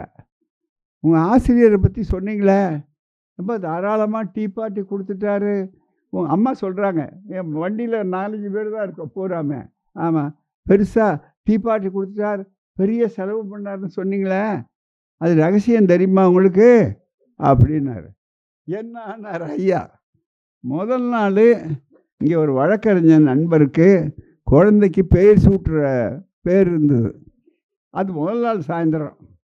அப்போ எல்லாருக்கும் ஸ்வீட்டு காரம் காஃபி எல்லாம் நிறைய வச்சு ஆர்டர் பண்ணிட்டாங்க. அதில் ஒரு 50 ஸ்வீட்டு காரம் காஃபி மிச்சம், காஃபியை தவிர மிச்சம் ஆயிடுச்சு போகாமல். அதை மிச்சானவுடனே நான் என்ன பண்ணேன், ரொம்ப பத்திரமா எடுத்து நாளைக்கு இதை பயன்படுத்திக்கலாம், ஆனால் ஸ்வீட்டு தானே எப்போ ஒன்று சொல்லி அதெல்லாம் காரா பூந்தி அது காரம் எல்லாத்தையும் சேர்த்து எடுத்து வச்சு பத்திரமா இருந்தோம். இப்போன்னா அந்த அவன்லாம் இருக்கு, அவன்லாம் கிடையாது அப்போ போகாமல். அதனால் எல்லாத்தையும் மூடி வச்சுட்டு அதில் உடனே அம்மா பட்டுன்னு சொன்னாங்க, ஆமாம் ஆமாம் உங்கள் ஆசிரியர் ரொம்ப தாராளமாக செலவு பண்ணிட்டார். என்ன பண்ணார் கேளுங்க. நேற்று இதில் நிகழ்ச்சி நீங்கள் போனீங்கல்ல, ஆமாம் நேற்று பேர் வச்சோமே அப்படின்னு சொன்னார் போகாமல். அப்போ அதில் மிஞ்சி போனதை வச்சுருந்தா அதை தான் அவர் எடுத்து எல்லாருக்கும் டீ பார்ட்டி கொடுத்தார். ஓ அப்படியா, சரியாக சொல்லியிருக்காரு, சரியாக பண்ணியிருக்காரு, இது எனக்கு தெரியாது போச்சு அப்படின்னு சொன்னார். ஆகவே அது ஒரு பெரிய விஷயம். அதாவது விடுதலை வாழ்க்கையிலேயே இந்த டீ பார்ட்டி கொடுத்த சம்பவத்தை மறக்க முடியாது. இதில் இன்னொரு கொடுமை என்னன்னா, அம்பில் தர்மலிங்கம் அவர்கள் ஐயாவுக்கு ரொம்ப செல்லப்பிள்ளை மாதிரி. அவர் காலையில் திருச்சி போனோடனே அவர் சந்திக்கிறாரு. ஐயா ராத்திரி கலைஞர் சொன்னார், ரொம்ப மகிழ்ச்சியாகிட்ட ஃபோனில் பேசினார், சிஎம் பேசினார், இது மாதிரி நீங்கள் கொடுத்தீங்க அம்பில், இன்னொன்று தெரியுமா ஐயா உனக்கு, பெரியார் டீ பார்ட்டி கொடுத்தாரியா தெரியுமா அப்படின்னாரு. அப்படின்னா ஆமாம், டீ பார்ட்டி கொடுத்தது மட்டுமா, டீ பார்ட்டிக்கு முன்னால் எங்களுக்கு எவ்வளோ கொடுத்தாரு தெரியுமா, நான் இது மாதிரி செலவாயிடுச்சுன்னு சொல்லி இதை சொன்னாரியா, அது வேற இதையும் சேர்த்தா அப்படி சொன்னால் தானே ஐயா அப்படின்னு அவர் தமாஷ் பண்ணிட்டு இருந்தாருன்னு ஐயாக்கிட்டே சொன்னார். இது மாதிரி சொன்னார்னு. அவர் ஐயாவுக்கு எப்பவுமே உண்மைகளை மறைக்க தெரியாது. ஒன்று அது அம்பில் ஒன்று சொல்லியுமா உங்களுக்கு, அது கூட ஆசிரியர் செலவு பண்ணல, அவன் செலவு பண்ணலை அன்பா, அது ஏற்கனவே மிச்சம் மீதி ஆயிருந்திருக்கு, அதை தான் கொடுத்தாரு, அதை நீங்கள் சொல்லிடாதீங்க உங்கள்கிட்ட சொல்லியிருக்கேன் அப்படின்னு வேடிக்கையாக சொன்னார். ஆக இப்படியெல்லாம் விடுதலையை ஒவ்வொரு வகையிலையும் சிக்கனம் சிறந்தது என்று சொல்வார். போராமே மிகப்பெரிய அளவுக்கு ரீலை கட் பண்ணும்போது எங்களை கூப்பிடுவார். இன்றைக்கி கொஞ்சம் விடுதலையெல்லாம் முகப்புகள் அழகாக இருக்குது. கேலின் ஐயாவுக்கு அச்சு தொழில் பூரா தெரியும். மீரா அச்சு மொழியில் சொல்லுவார். இன்றைக்கி கூட பார்த்திங்கன்னா ஒரு படம் இருக்கும், விடுதலையினுடைய படம்.